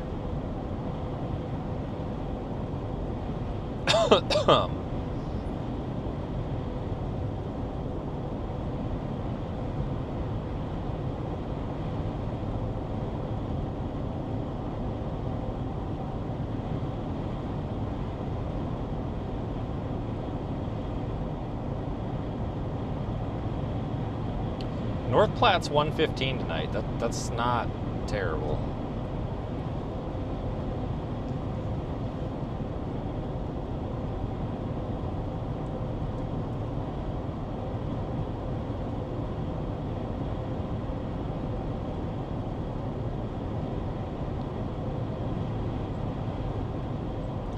I tell you, something's going on in Des Moines. Man, those hotels were like $200 last night. I didn't stay there, but I did look. I was like, holy crap. Shouldn't be that high.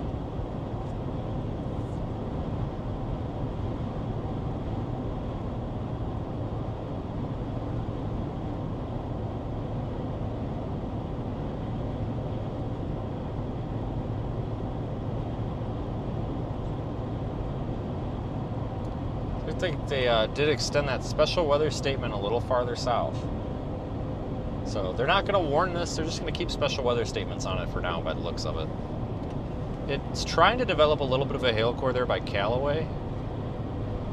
I don't know if it can get it done or not.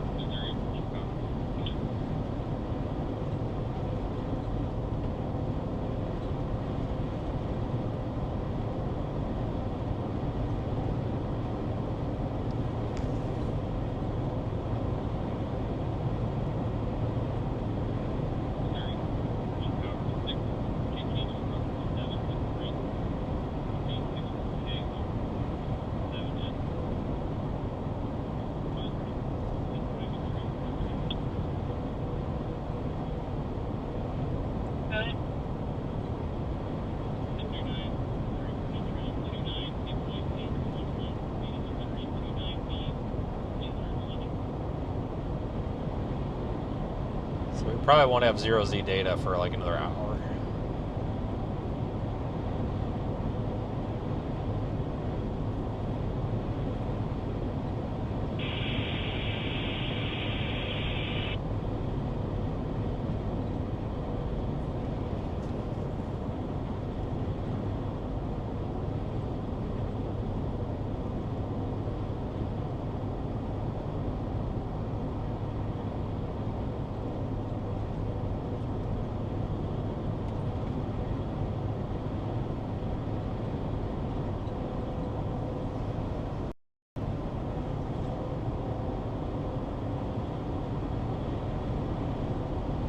The thing on the left of the screen, I think, is that Gothenburg storm. I think.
Yeah, I'm not saying that this blob behind us won't reach severe levels. It might.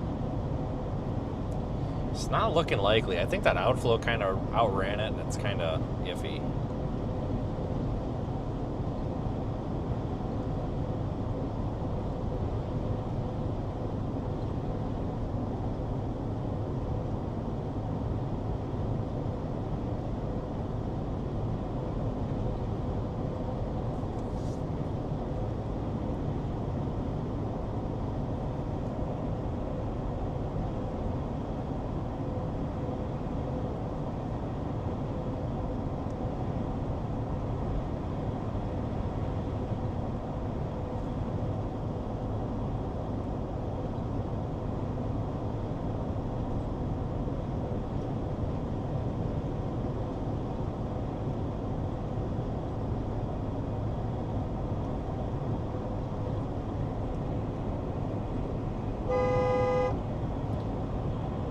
Anyway.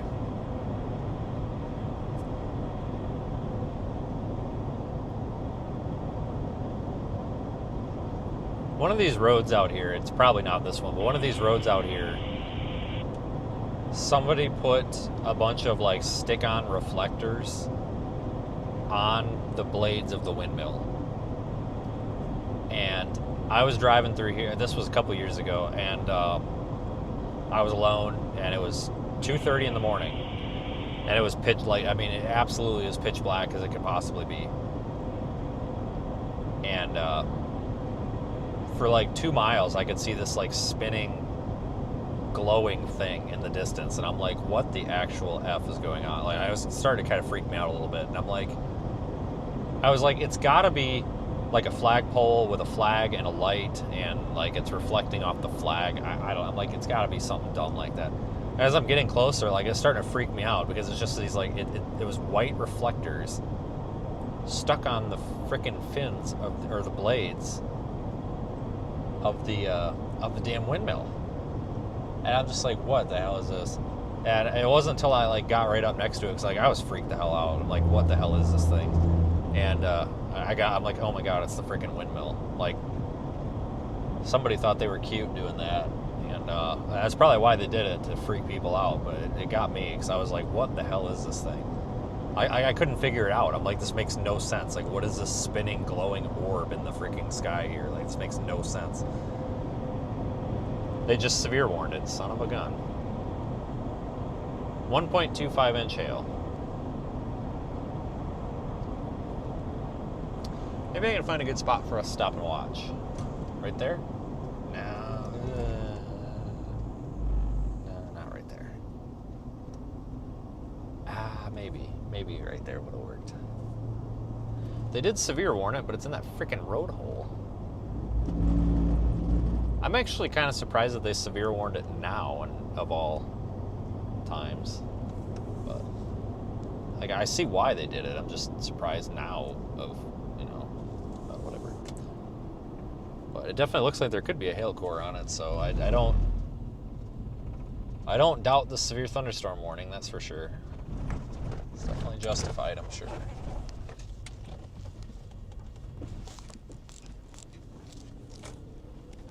It's just like, look at it. There's just no structure left to it. It looks like mush.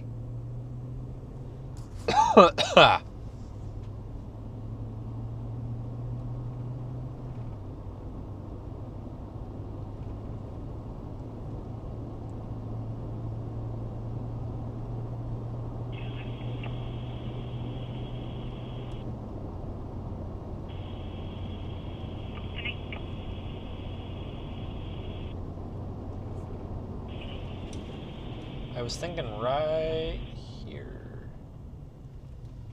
This is somebody's ranch. Or is this a rock quarry? I don't know what it is. Ranch entrance or something, maybe? I don't know, I can't tell. Let me see if I spin you guys around if you can see anything. Not really. Just keep watching that one there over Gutham, whatever it is. Gothenburg.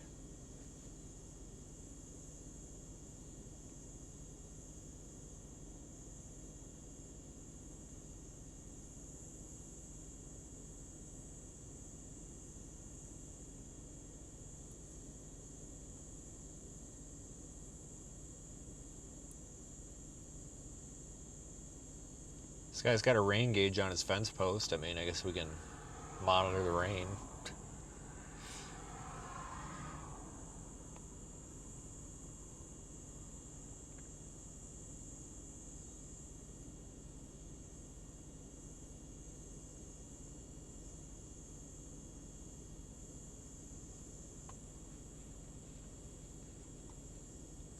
This is a nice find. A brand new gate looks like too.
Yeah, so that's for 1.25 inch hail, 60-mile-an-hour winds, and they've got it moving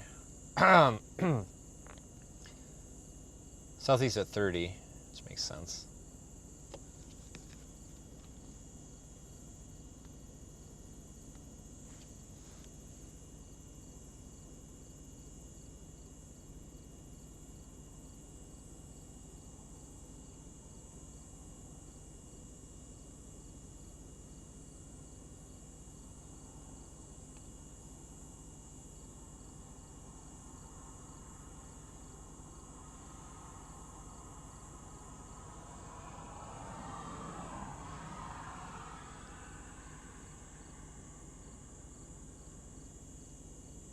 I don't know if that thing's going to develop much. It looks like it's getting kind of blown over. I think the outflow boundary's hitting it. And I think it's harmful to it. I don't think it's helping it.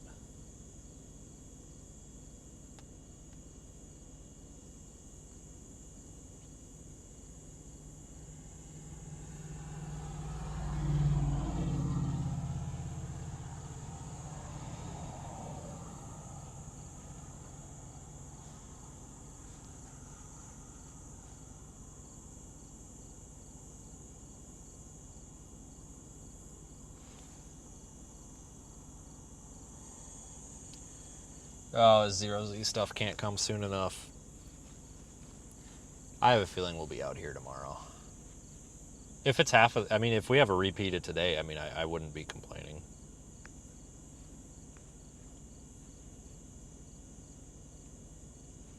Really don't know if I want to go back to North Platte, though, because North Platte's about 45 minutes, maybe an hour, probably 45 minutes west of where we're at from I-80. Which isn't bad, but I don't want to go back there to North Platte if we have to go farther east. Like, I need to kind of narrow down this target area a little bit better here before I look for a hotel, I guess is what I'm saying.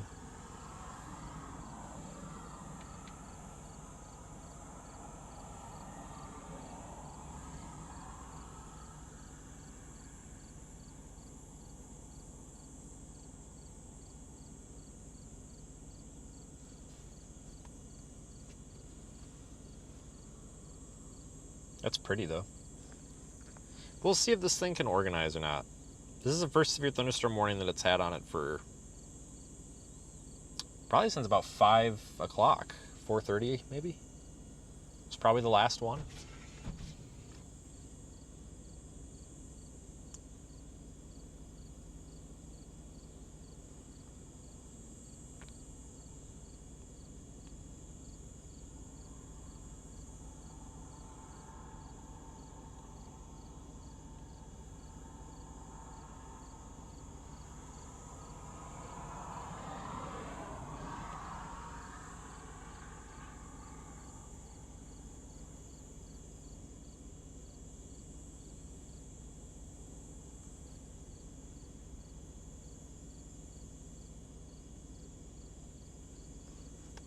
guess there's a couple of storms out by Colorado too.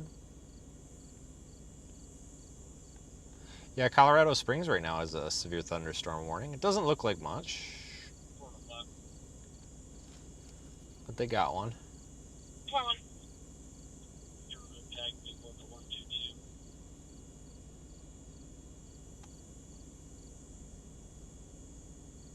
Thanks for joining, everybody. Nice to be out here. 1926.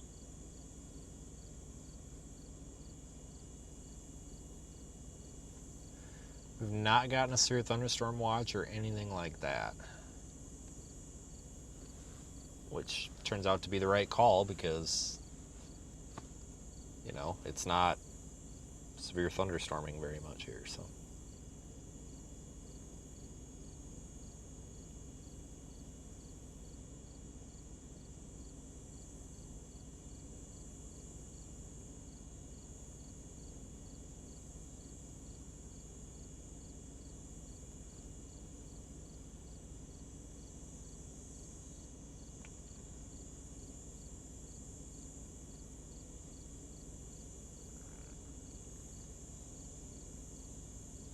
So you guys want to hear about the idiot on Facebook that's saying that I'm spreading fake news?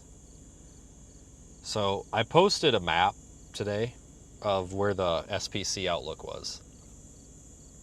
26. And honestly, the SPC did a pretty good job with the hail risk because this is all happening like right in the middle of the severe storm risk. I mean, it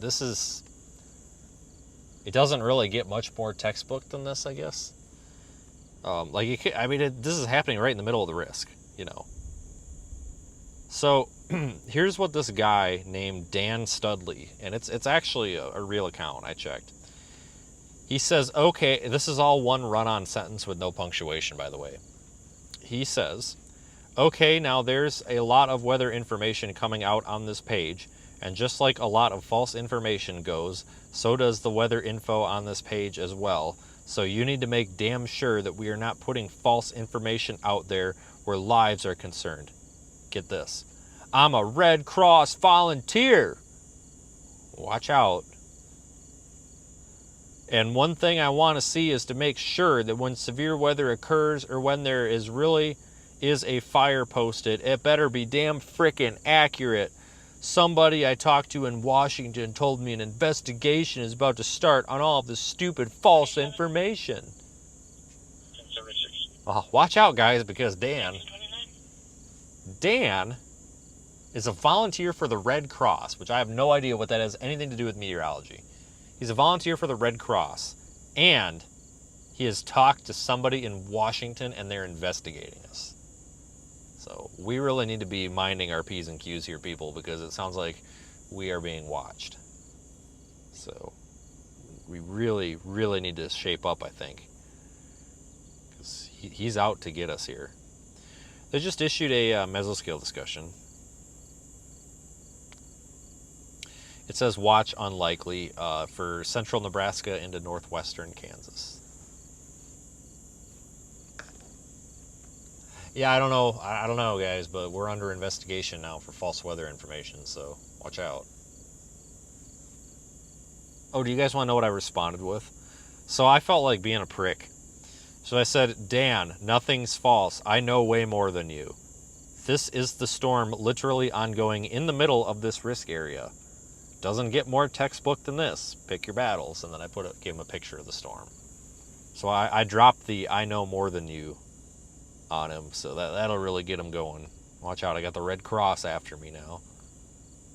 Watch out. Jesus Christ. Like, where do these people like get access to the internet? We should not be giving these people access to the internet. Ooh, hey, now the storm's getting closer. I can see some structure. Let me spin the camera a bit. I can make out a little structure in there.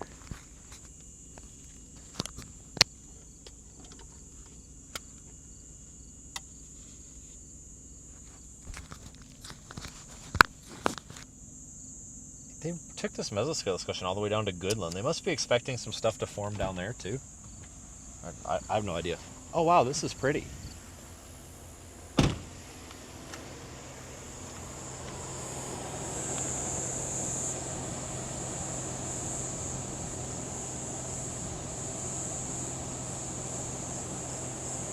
This is good looking.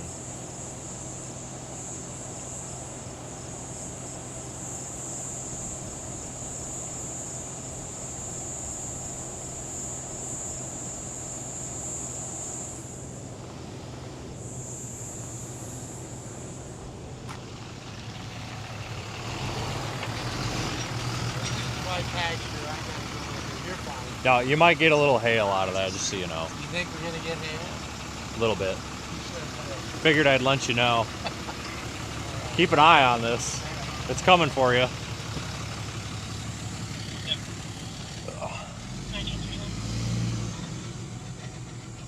This guy is super, super excited. He's got like his phone out, taking pictures and everything.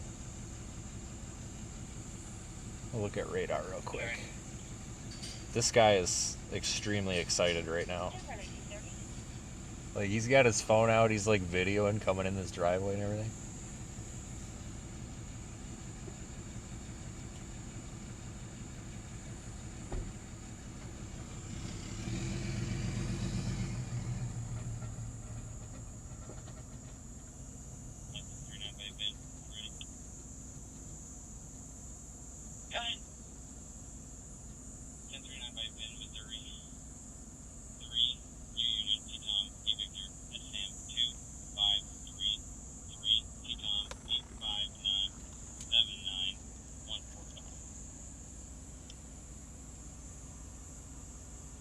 Or is that 2026?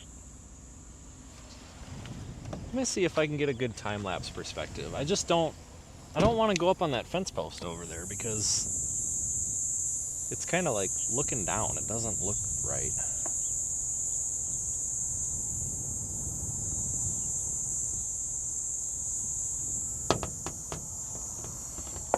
It's just not right.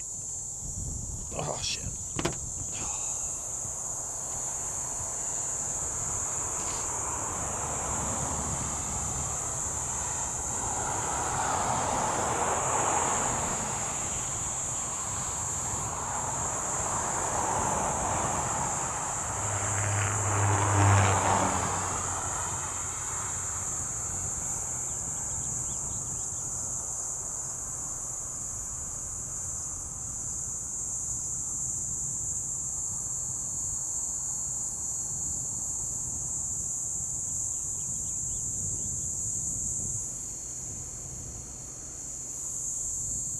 Man, how can I... You know what? If I put the tripod on top of the car... I'm trying to... I got an idea here. Because I can't go up on that hill because I don't have my... I don't have anything that'll sit on that fence post. I need a metal post. I can't clamp to that wood one. So, like, it's like, how can I have an idea here.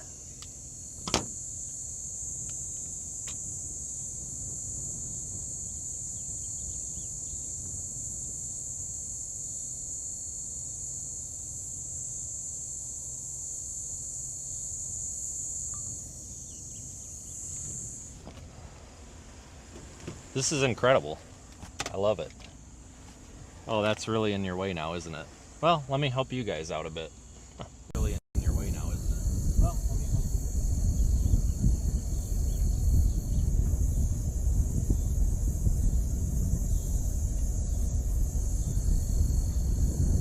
I mean, this works, right?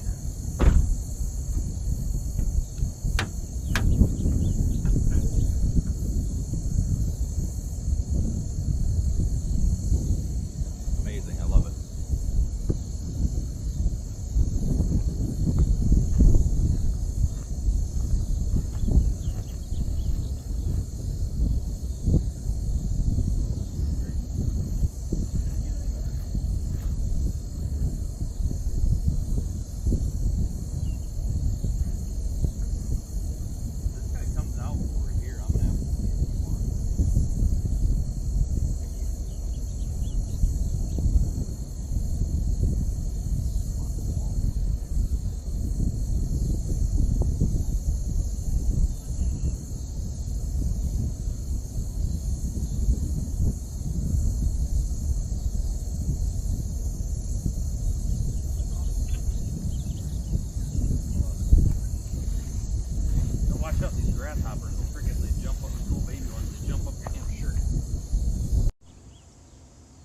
Sorry, I just realized we were on that wrong microphone. I was telling you guys that it doesn't get much better than this. Like, look at the detail in this.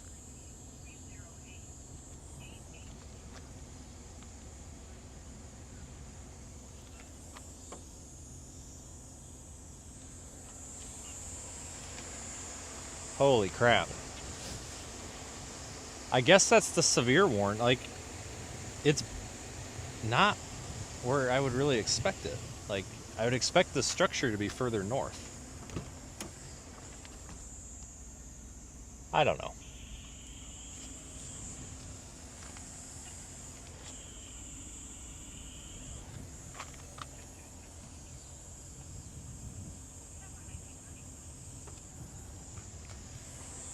That's pretty cool.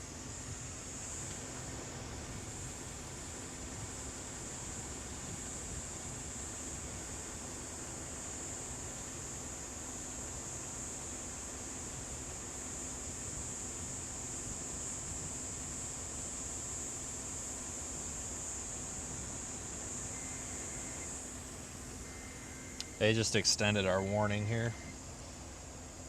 Severe thunderstorm warning, Dawson County, Nebraska. 1.25-inch hail, 6-mile-an-hour winds. I think part of it might be for the storm to the west.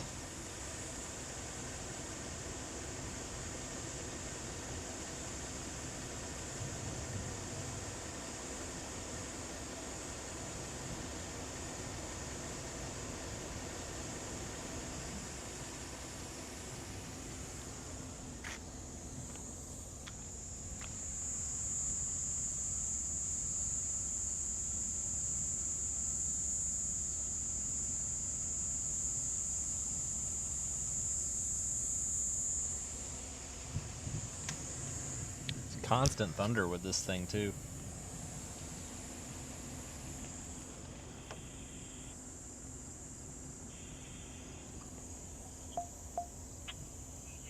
Like, what I think is really cool with this is look at the detail up and like just, that's so cool.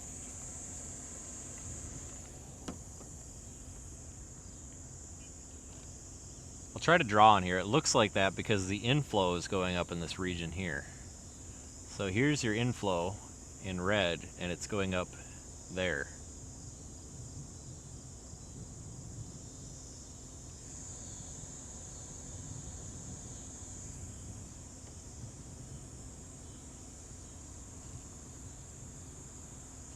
Make for a good time lapse here in a few minutes.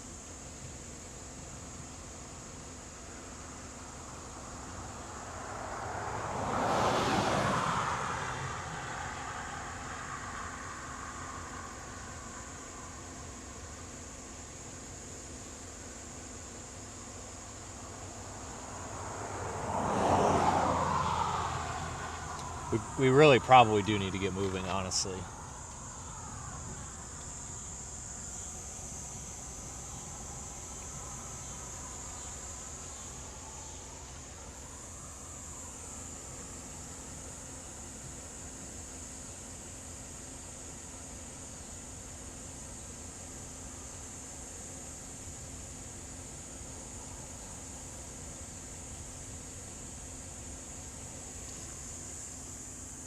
We got a couple of minutes, though.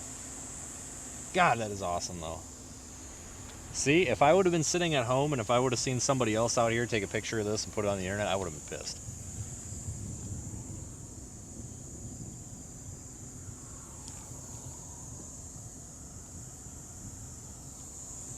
I mean, I've seen way better, but I've also seen nothing for the past 2 months, so.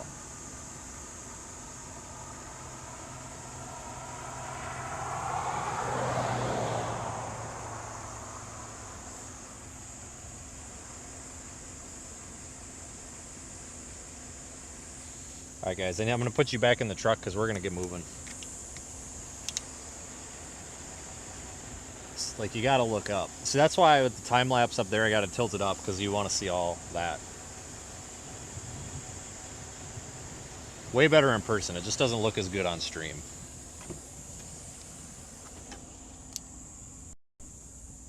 especially with the lighting right now. Plug you guys in, might lose audio for a sec.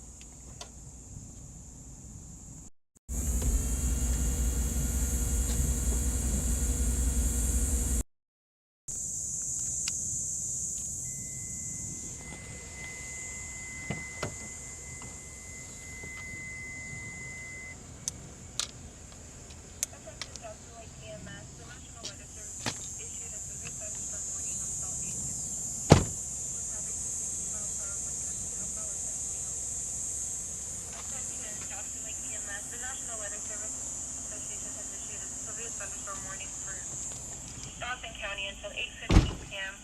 with hazards of 50 mile per hour wind gusts and half-hour size hail. 1942.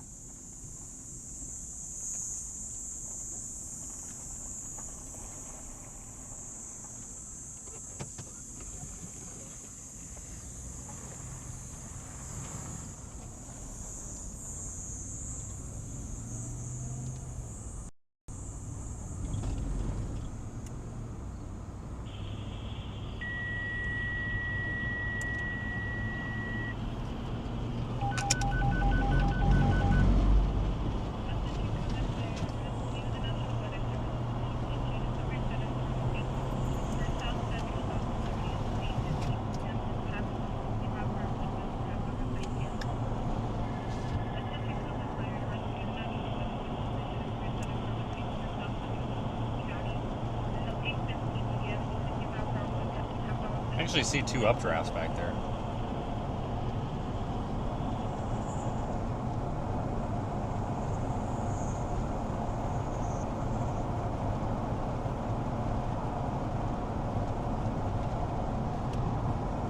Yep, picked a damn good day, I guess. God, I thought that was a deer. It was a cone. Whoops.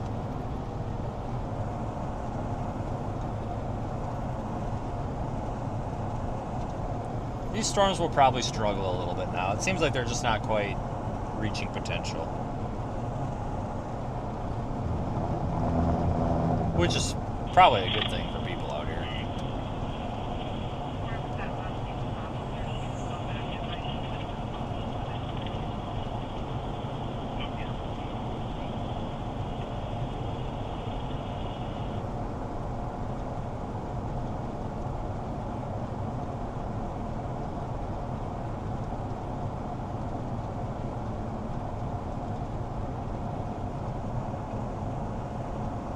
Kind of losing its structure, isn't it?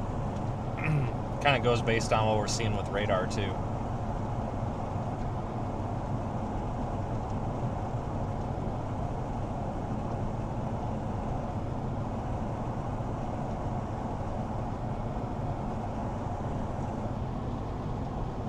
That corn looks really good.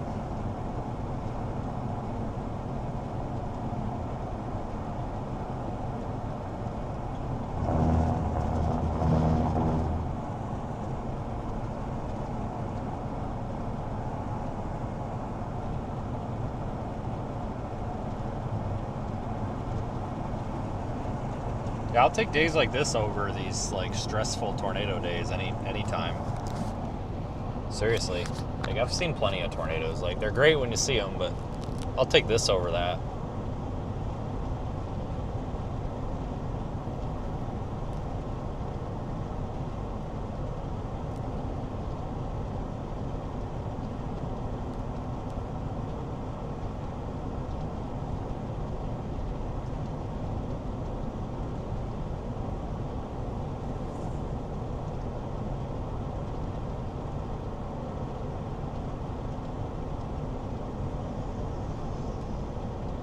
Go down into Lexington.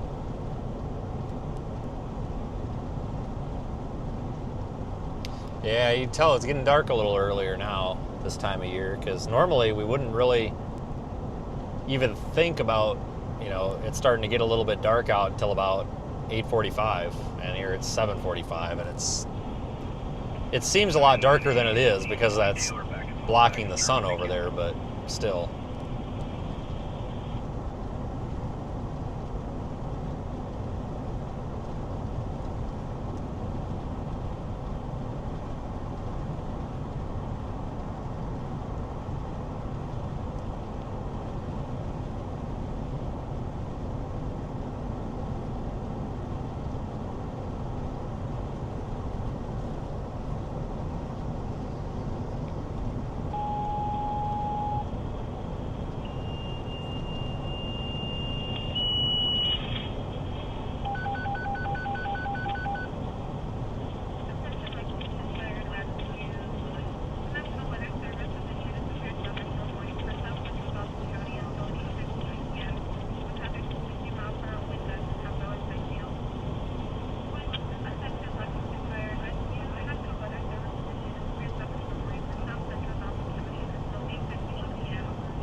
Thanks, Tammy.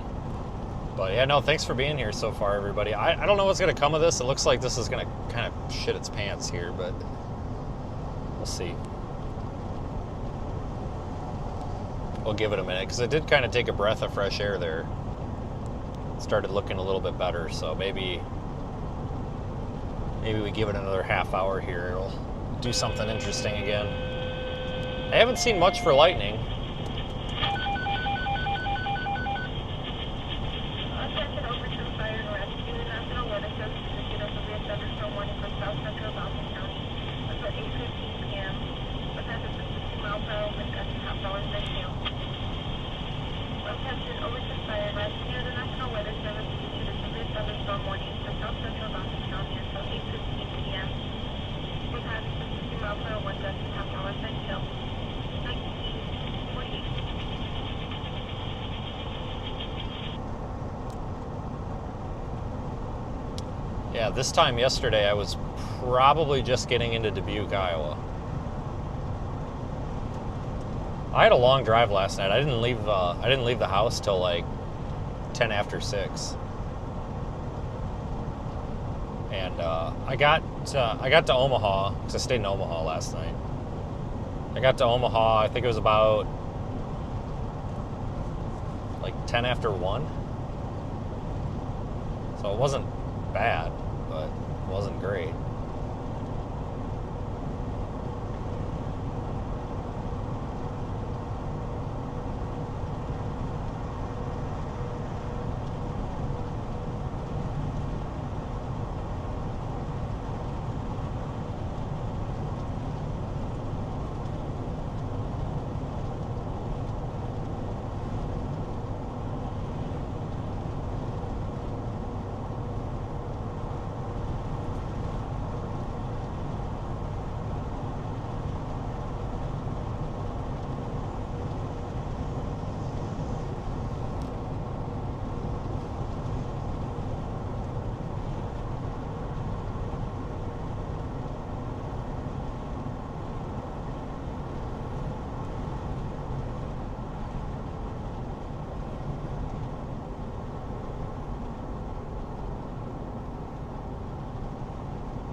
Alright, we're coming into Lexington now.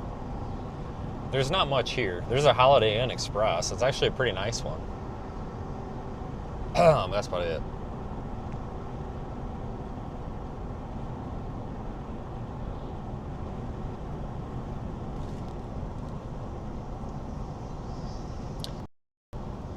Flip around here as we go through town.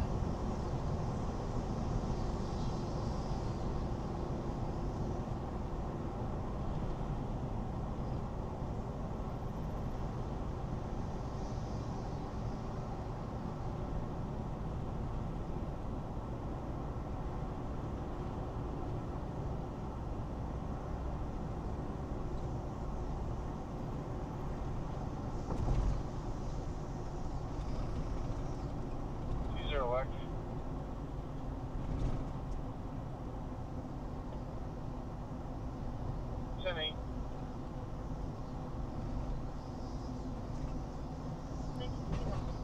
It's kind of a nice little town, though. Most of these out here are. I like the emptiness. It's not overcrowded like everywhere else is.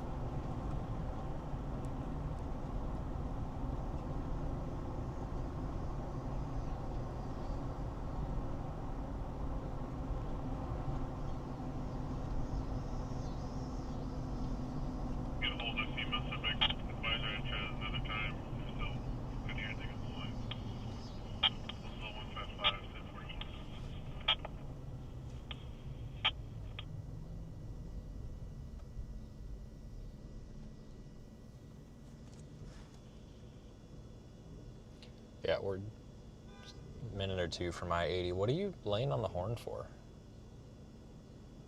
Got a red light. What am I supposed to do here? The light's red.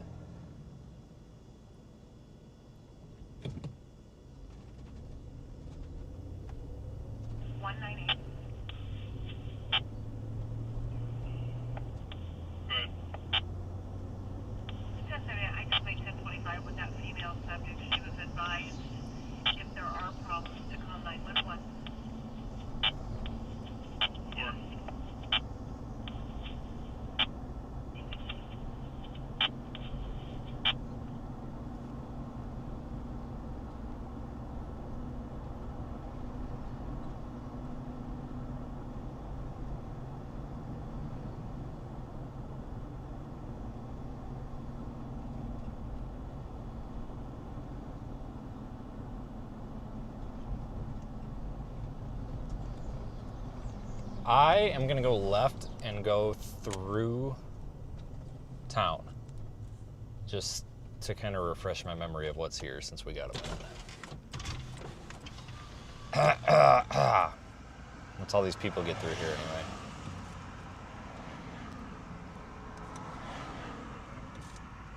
Come on, people. Dang it, about cost me my light.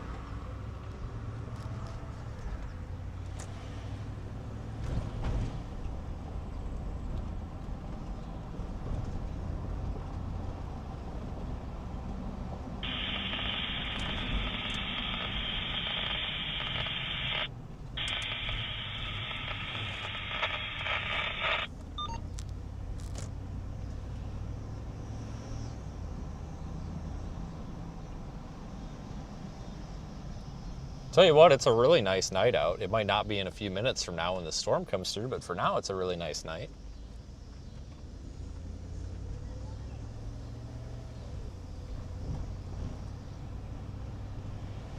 Oh shit, watch out, kitty. Okay. That's fine, we'll just go around, you know. You just stand there like an idiot. You're still standing there staring at me. Don't worry, we'll just go around, I guess. Whatever.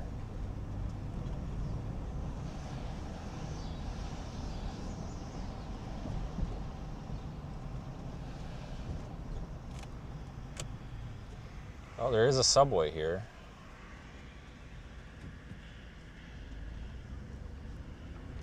Honestly, I would stay here tonight, but I kind of need more services than a Subway and a Casey's.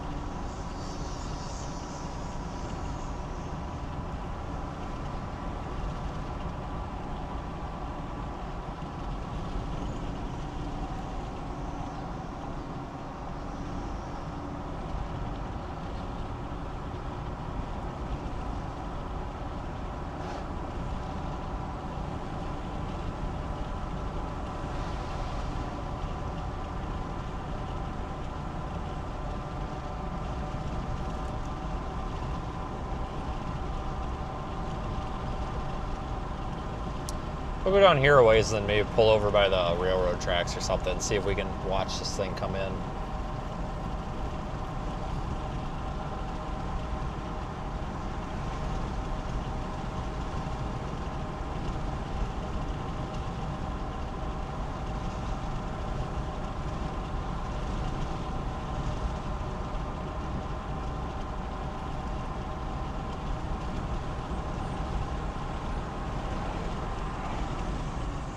Like right here. Hold on. Loud ass birds, Jesus.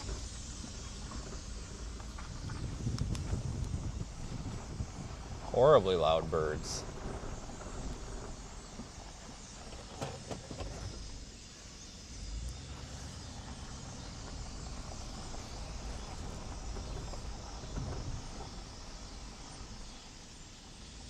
God dang. Alright, we got 0Z model yet? Probably not.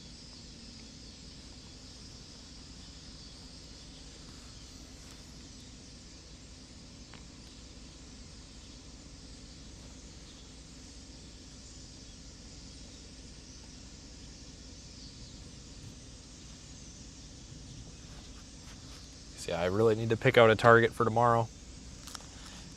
Because like they've got the entire state of Nebraska in the slight risk, so could go either way.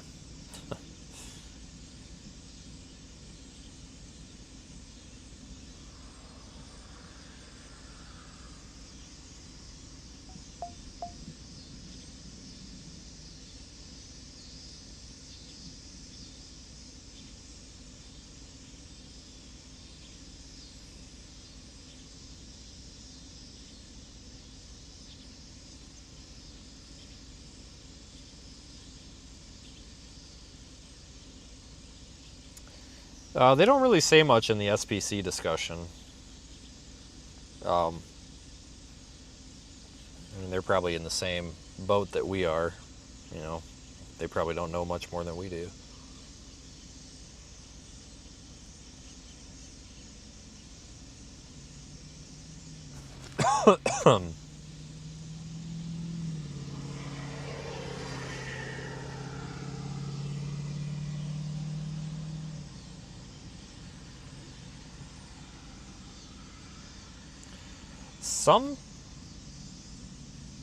Some information is almost showing like northern Kansas.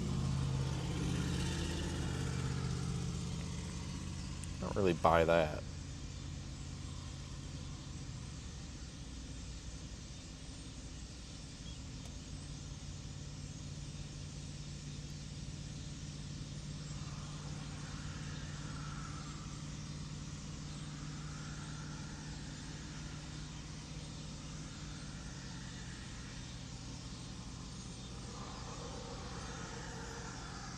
Yeah, I don't really know what to think of tomorrow at all.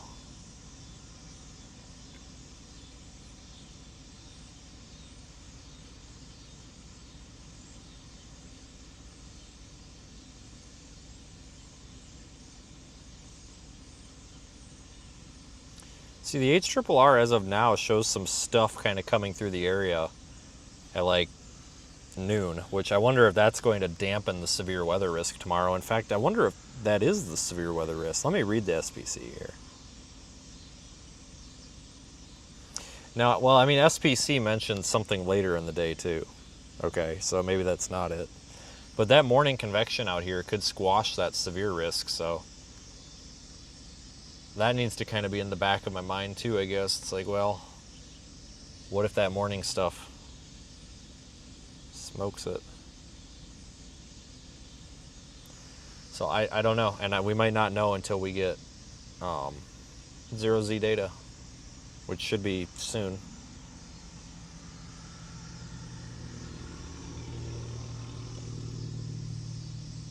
Well, that was some good lightning.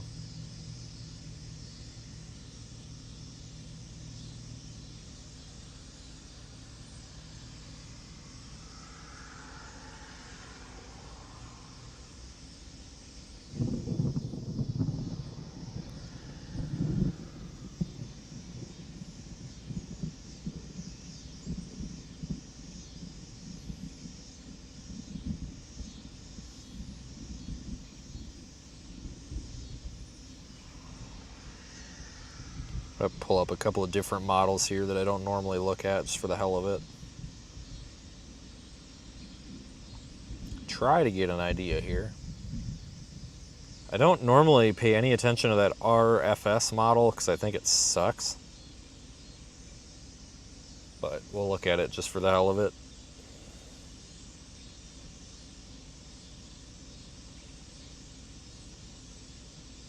I mean, that shows storms North Platte, kind of in the region that we were here today, starting up at about maybe 5 p.m. So take that with whatever you want to take it with, I guess.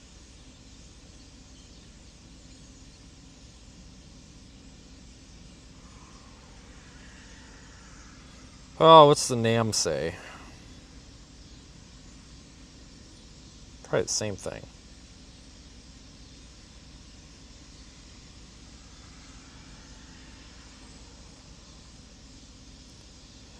The NAM says go screw yourself, you ain't getting anything. That's what the NAM says.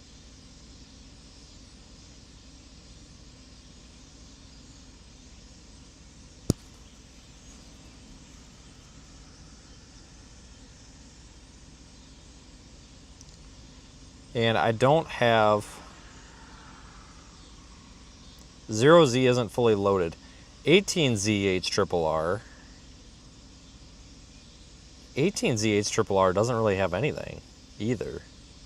But it also didn't really have anything for today, so we gotta wait on that 0Z. I'm kind of trying to stall here so I can know if I want to book a hotel in like Kearney or if I want to go to North Platte. I'm trying to trying to see if we can get an idea here of where to go first.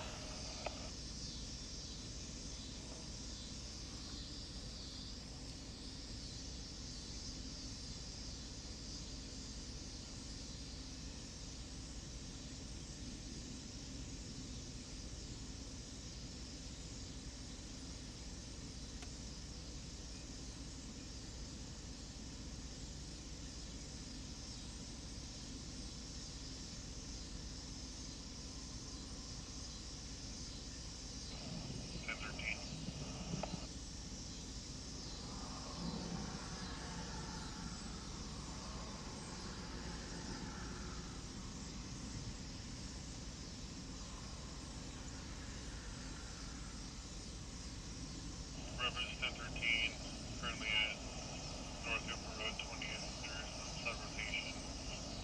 There's some rotation. Approximately 5 to 6. There's no rotation. None. I don't know why he's saying that. Not that kind of storm.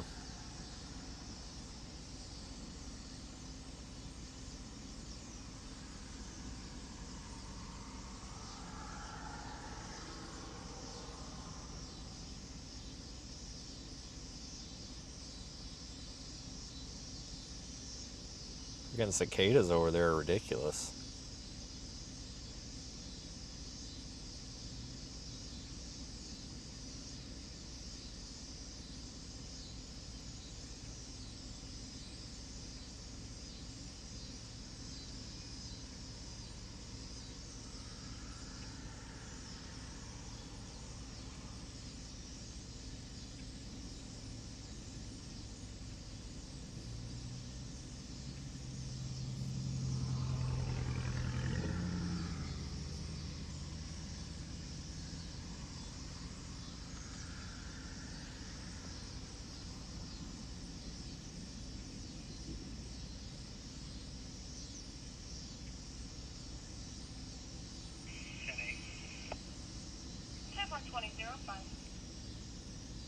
Kind of disappointed in the amount of lightning. I feel like we should have had more.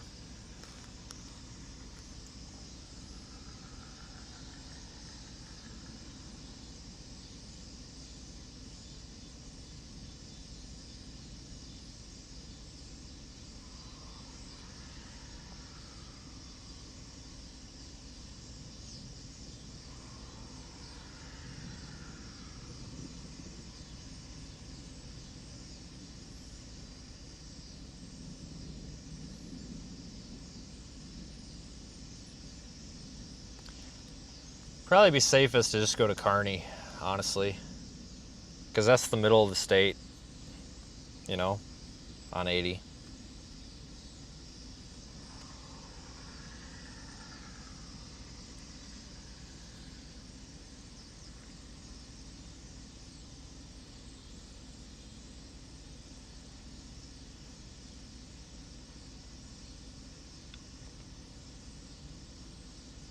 I mean, you risk backtracking in the morning, but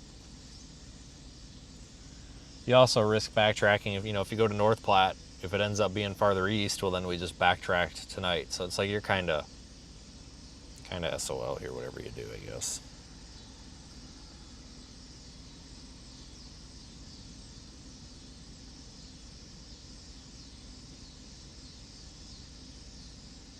It smells like burnt popcorn out here for some reason. I don't know if they're drying corn somewhere or what.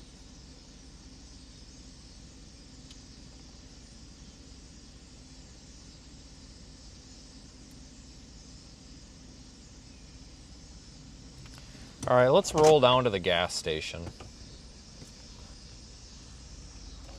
We'll go to the damn Casey's, I guess.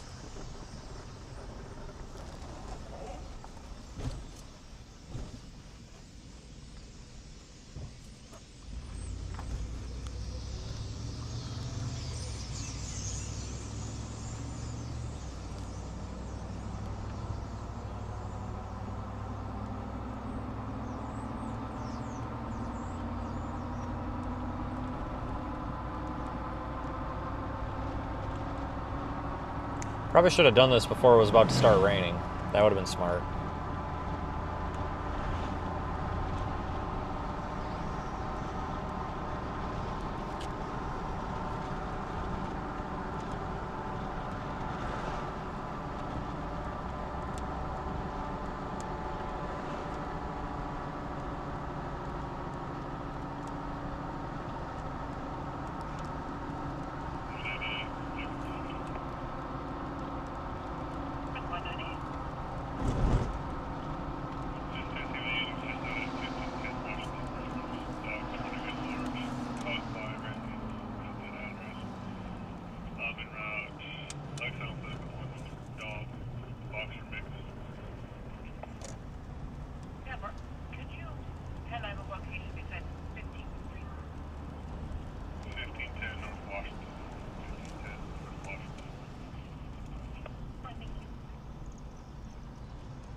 Rain's about here.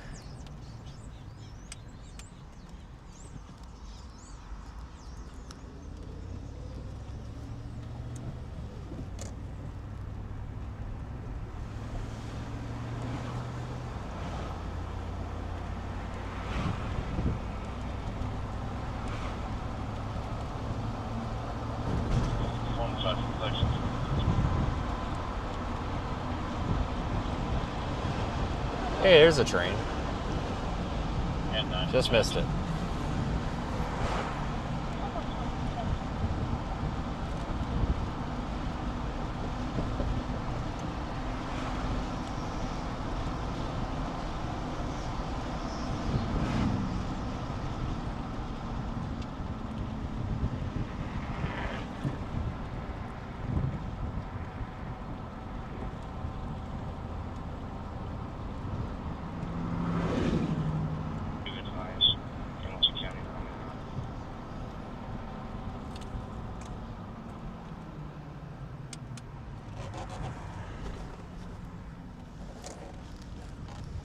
All right, I'm just gonna park here and run in real quick. You guys just watch. I'm gonna probably get dumped on by rain.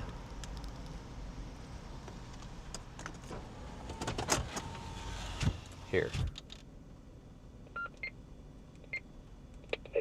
Listen to this crap.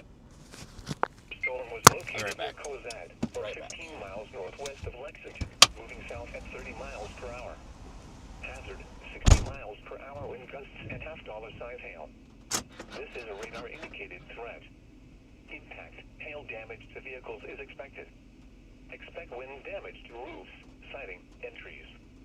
Locations impacted include Lexington, Cozad, Gothenburg, Willow Island, and Farnham. This includes Interstate 80 between mile markers 209 and 243. For your protection, move to an interior room on the lowest floor of a building. And PM1 unit A call. severe thunderstorm warning remains in effect until 08:15 p.m. 86-year-old male has fallen, unknown injury.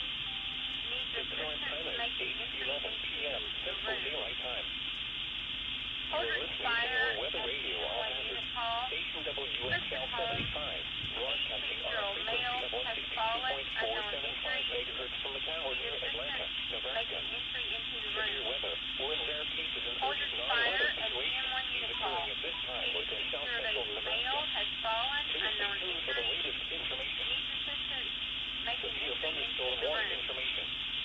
A severe thunderstorm South warning remains in effect until 8:15 p.m. for western Dawson County. At 7:57 p.m., a severe thunderstorm was located near Cozad, or 15 miles northwest of Lexington, moving south at 30 miles per hour.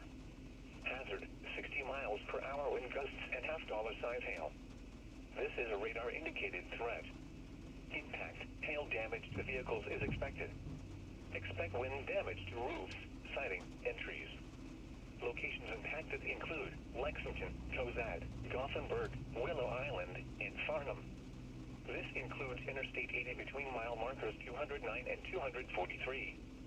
For your protection, move to an interior room on the lowest floor of a building. Repeating, a severe thunderstorm warning remains in effect until 08:15 p.m. for the following county: Dawson, Nebraska. The current time is 8:13 p.m. Central Daylight Time. You are listening to NOAA Weather Radio All Hazards, station WXL 75, broadcasting on a frequency of 162.475 megahertz from a tower near Atlanta, Nebraska. Severe weather, or in rare cases an urgent non-weather situation, is occurring at this time within south central Nebraska. Please stay tuned for the latest information. Severe thunderstorm warning information. A severe thunderstorm warning remains in effect until 8:15 p.m. for western Dawson County. At 7:57 p.m., a severe thunderstorm was located near Cozad, or 15 miles northwest of Lexington, moving south at 30 miles per hour. Hazard, 60 miles per hour wind gusts and half-dollar-size hail. This is a radar-indicated threat. Impact, hail damage to vehicles is expected. Expect wind damage to roofs, siding, and trees. Locations impacted include Lexington, Cozad, Gothenburg, Willow Island, and Farnham. This includes include Interstate 80 between mile markers 209 and 243. For your protection, move to an interior room on the lowest floor of a building. Repeating, a severe thunderstorm warning remains in effect until 08:15 p.m. for the following counties. Hey. The current time is 8:14 p.m. Get me outta here. Central Daylight Time. Jesus Christ. You are listening to NOAA Weather Radio on station WXL 75, broadcasting on a frequency of 162.475 megahertz from a tower near Atlanta, Nebraska. Severe weather, or in rare Head cases, toward an Washington urgent non-weather Boulevard. situation occurring at this time within south central Nebraska. Please stay tuned for the Your latest route may be information. affected by severe thunderstorm The warnings. Grand Island, Nebraska climate summary for this evening as of 5 p.m. on 2026. Today's high temperature was 84 degrees. This high was 1 degree below the normal high of 85. Today's low temperature was 59 degrees. This low was 4 degrees below the normal low of 63. No precipitation fell today. Continue for Today 2 the miles. maximum wind observed was 13 miles an hour from the south. The highest wind gust observed was Okay. 4 miles per hour. Severe. So I got a story. I didn't even pee. I didn't go piss or nothing. It took me that long to check out. So I'm in there, and this lady, she was very nice. But she starts rattling off at me in Spanish. And I just kind of was like, English? And she like starts giggling and she starts rattling off in Spanish. And I was like, I don't know. I don't know. So then she like starts staring at me and she goes, "You know Spanish?" And I was like, "No, ma'am, I don't." And then she rattled off in Spanish something again, and I was like, I don't know. And she was like, "You look like the kind of man that speaks Spanish." I said, "Well, I'll take that as a compliment, I guess. I appreciate that." And then she told me my total was $598 and have a good night. I have no idea what she said to me, but she seemed to think that I spoke Spanish. I don't. So I guess I'll never know what she said. It's a little bit weird, not gonna lie.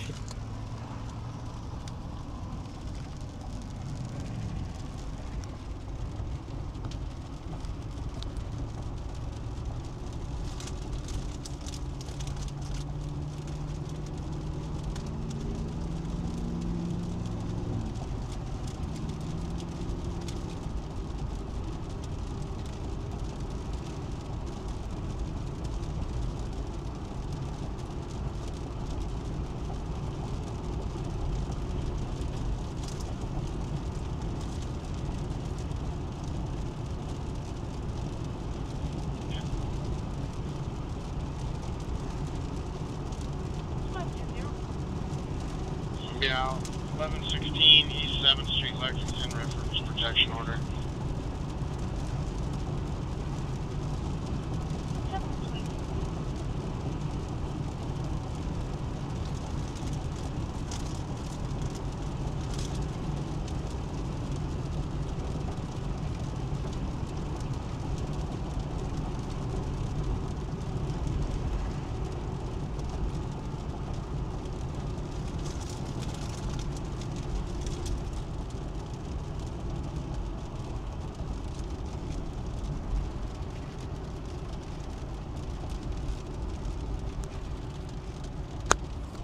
There was a way better Casey's right down here. I should have just came down here.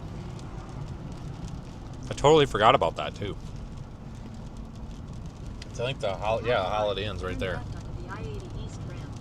Stayed here a couple weeks ago, or a couple months ago, like middle of June. It was the beginning of June. I think it was June 9th, if I remember right. Don't ask me how I remember that.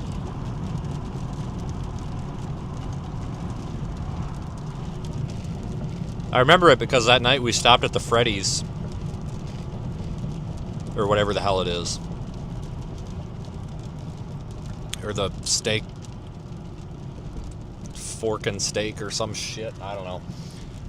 Some fast food place. Me and Zach stopped in York. It was the night we had that beautiful like sunset storm, like where everything was purple. We stopped over there in York, and there was a bunch of cops. You know, Zach, so There's a bunch of cops there, and Zach's like, "Oh, I gotta give him a patch," and he's like, he goes over there and he's like, damn near yanking the doors open on their cars, and I'm like, I think they're locked, dude. He's like, "Yeah, I don't want to set the alarm off," and he's like trying to like stick a patch like behind the door handle. I'm like, Jesus Christ, like you're gonna get shot at. I mean, if that were my car and I saw somebody walk up and grab the door handle, I'd probably shoot at him. Like, so I can only imagine what damn cops would think if some random guy in flip-flops gets out of his truck and goes opening their car door. I think that's how I remember. I think that was June 9th.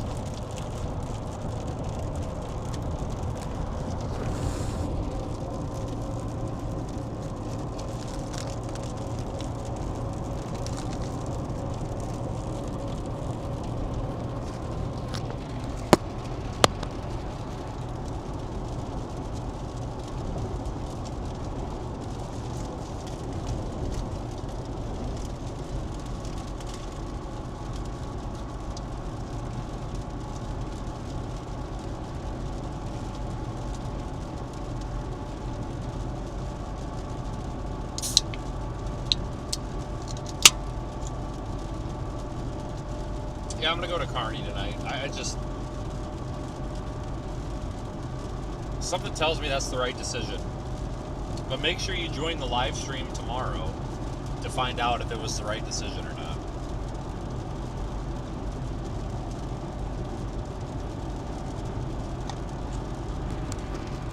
So some of you guys know that I'm setting myself up for failure tomorrow, or potential to expect failure.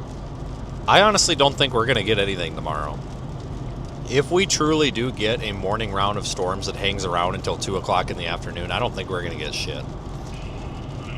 And I kind of think that's why the SPC and the discussion was a little bit wishy-washy, too. They were just kind of like, yeah, you know, like they totally left that open-ended. Like, and I don't blame them. I would have, too, but we'll see.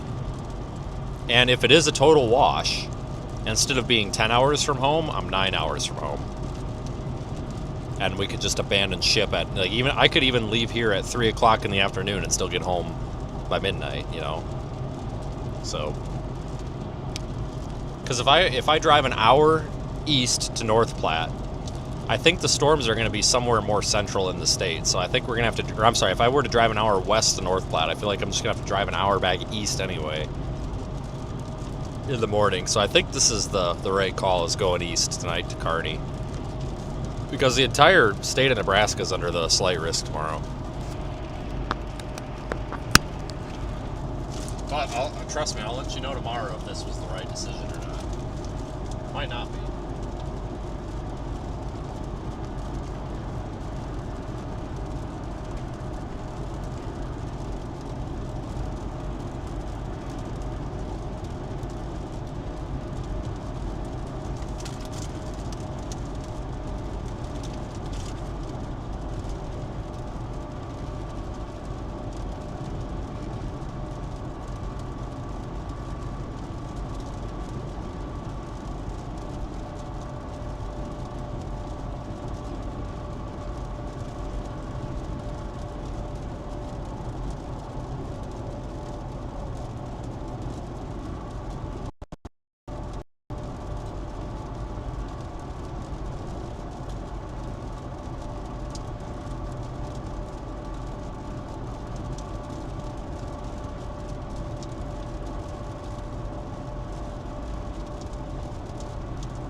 This was the best day that I've had since July 4th.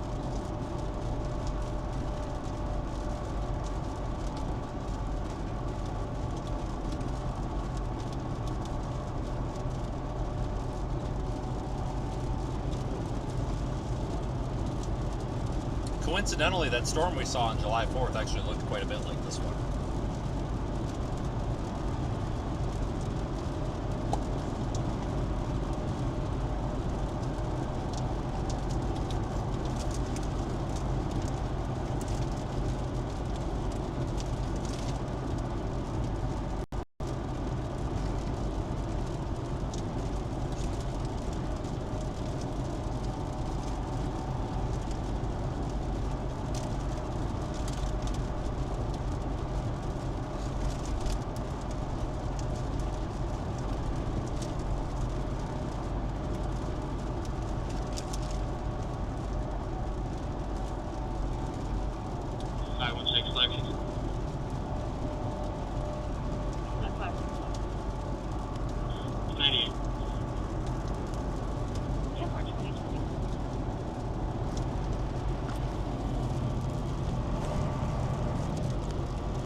kind of glad today's getting done a little bit early. I mean, 8:30 isn't really early, but I'm glad we're not. Let's put it this way. I'm glad that we didn't end up all the way in, like, northwest Nebraska, like by Alliance or something, and then have to drive, like, 2 hours just to get back to freaking North Platte. I actually haven't been... The last time I was in Nebraska was when Daniel was here. I haven't been back out this way since Daniel left. In fact, I haven't had shit for storm chasing since Daniel went home. Like, he hasn't missed much. He really, truly hasn't. Last time, because, Nikki and I were out the 4th and 5th. But before that was that Sydney, Nebraska day where basically nothing happened other than me and Zach sat in our cars and it was like 1,000 degrees all day, and that was it. And the night before that was when the guy came up to me and asked me if I had any soap. I'm sure you guys remember that. The random back road, extreme northeast Colorado, and this random guy pulls up behind me and doesn't even say hello. He just says, "Do you have any soap?" I'm like, no, I don't carry soap. But thanks for checking. And then Zach and I went to the Applebee's in Sydney that night. And that is one of the best Applebee's I go to. Like, I really, like, the North Platte and the Sydney, Nebraska Applebee's are very, very, very good. But, God, they freaking screwed up. Like, they were terrible that night. Zach pissed off the waitress lady. Because she was like, "Hey, where do you guys want to sit? You want a booth or a table?" And he's like, it doesn't really matter. We don't really care. And she, like, got super pissy. Like, she rolled her eyes and, like, kind of threw her head back and, like, said something under her breath and, like, was like, "Well, follow me." And it's like, well, sorry. Like, he wasn't rude about it. He was just like, "It doesn't matter. We don't really care." Like, I guess she thought that was rude. And she was shitty the whole time up over that. I'm like, okay, whatever, lady. Like, your tip, not mine, I guess. But, like, she wasn't pleasant. But, like, we probably sat for 45 minutes before we got our food. Like, we were considering just getting up and going to the Arby's or the McDonald's or something. Like, we were, like, the thought went across the table at one point. We're like, should we just get up and leave?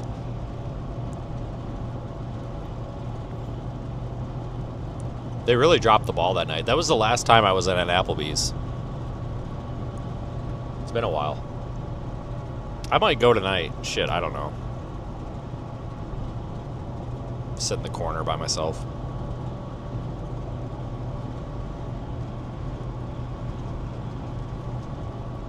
The only other person that I saw out today that I think is actually worth a shit is Brandon Montgomery. We passed him a few times.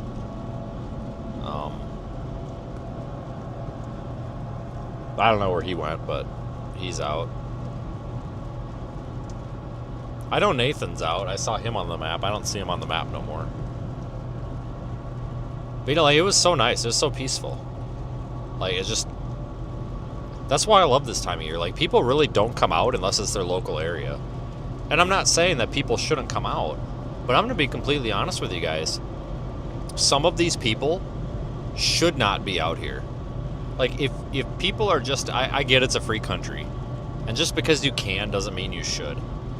But I really seriously think that if you're just out here to, like, make a bunch of money and just it's a money grab and you're just out here to hype everything and fake everything, I don't think you should be out here. I think the storm chasers should run those people out of town. Like, they're not welcome. But instead people embrace them and give them awards. It's like, wow, okay, you guys are idiots. But, like, I don't know. It's just, you know, some of these people really should not be out here. They really shouldn't. Whether they're extremely irresponsible, or they just are too immature, or they are just literally out here as a cash grab. Like, there's this couple chasers that it's just today, they're just dogging on the SPC because they think tomorrow needs, like, an enhanced risk in Illinois or something, and they're just like, SPC dropped the ball again. And it's like, no, they really didn't, because tomorrow looks like shit out there. marginal risk is fine. Like, if you want to do their job, why don't you go apply and not get hired because you have no qualifications? You're 22 years old. You live with mom. You never had a job. Like, you're not qualified. Like, I'm sorry. Like, these, you know, it's just, it's like, I don't know. Like, we shouldn't give those people a platform. But instead we give them awards. Whatever. But like today, you know, like you'll run into people out here on days like this that the people that are usually out this time of the year are the ones that really care about what they do. Usually. There's exceptions. But usually the ones you run into this time of year are the ones that really give a damn.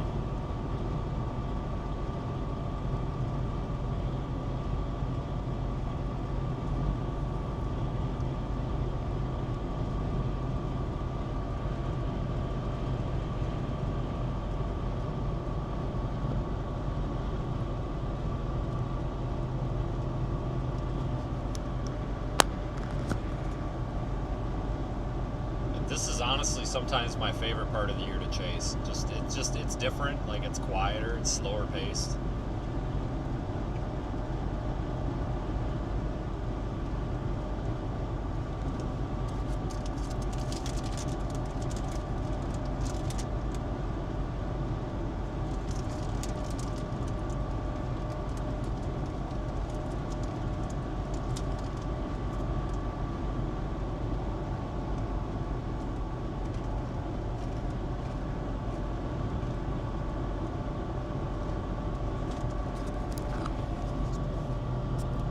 If you're having a problem with the app, I really need you to do a feedback or a problem report through the app, like Discord or anything else that's not going to get back to me. I'm not sure what you're talking about with the text being scrunched because it looks fine on... I just checked on my small iPhone and my big iPhone, it looks fine. I don't know if you've got like a text magnification turned on or something, I have no idea. But if you're having like a legitimate problem with it, I really need you to report that through the app so that it gets back to us.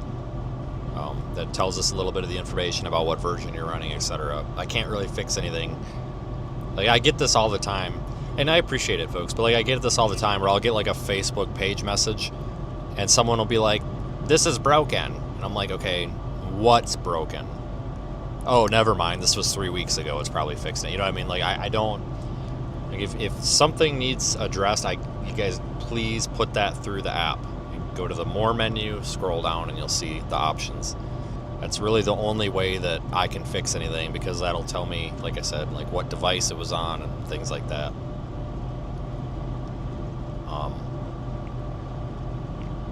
Because I can't replicate that problem, so I guess I'm interested in why that's doing that for you. That's really weird.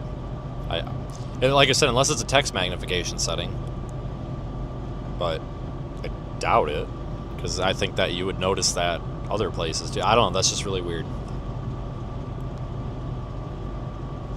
But yeah, if you report it all, I'd be interested to look at that, I guess, because that is weird, I guess. But it wouldn't be the first time something weird's happened.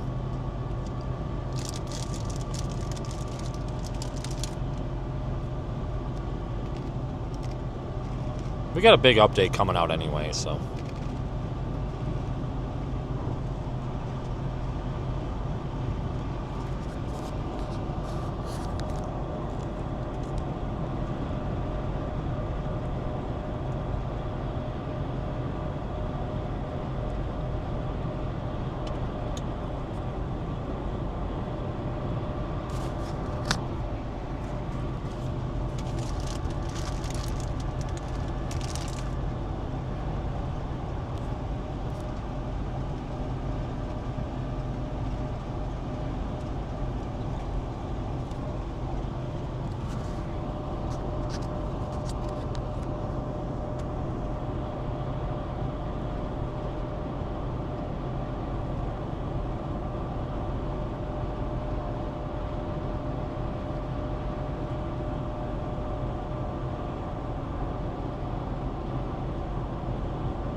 We sure did pick a good day.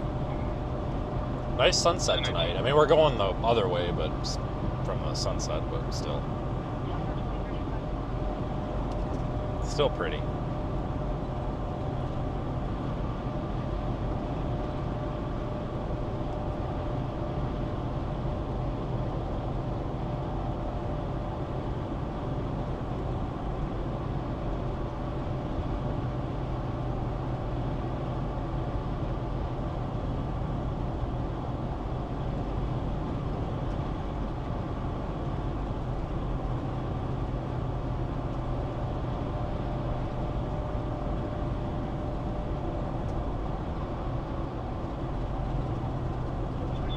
I actually like driving on I-80 out here.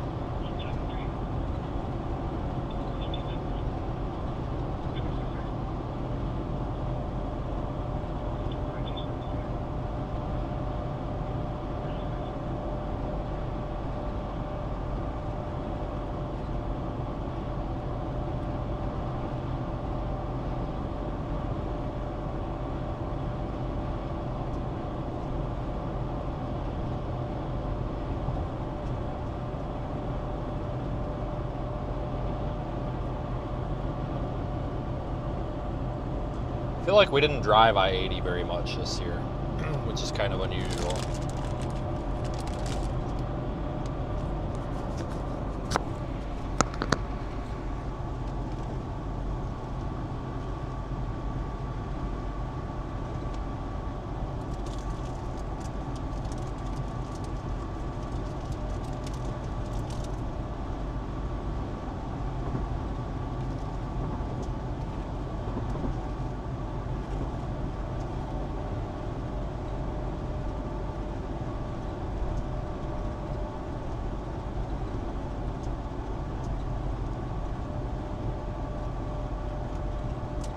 Actually, almost to Kearney. Looks like they severe warned that storm again northeast of McCook. We probably could have stayed with it, but I think it's barely hanging on.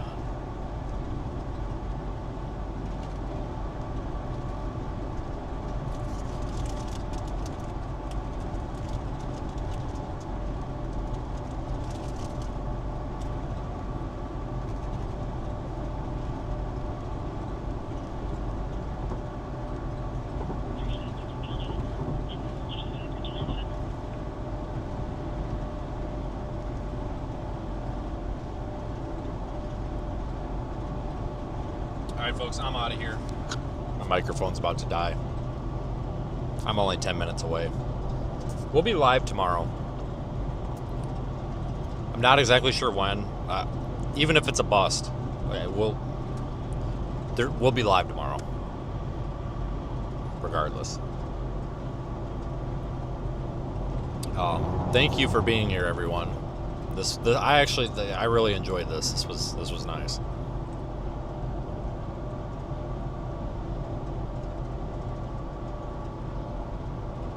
So you guys have a good night, and I will see you tomorrow.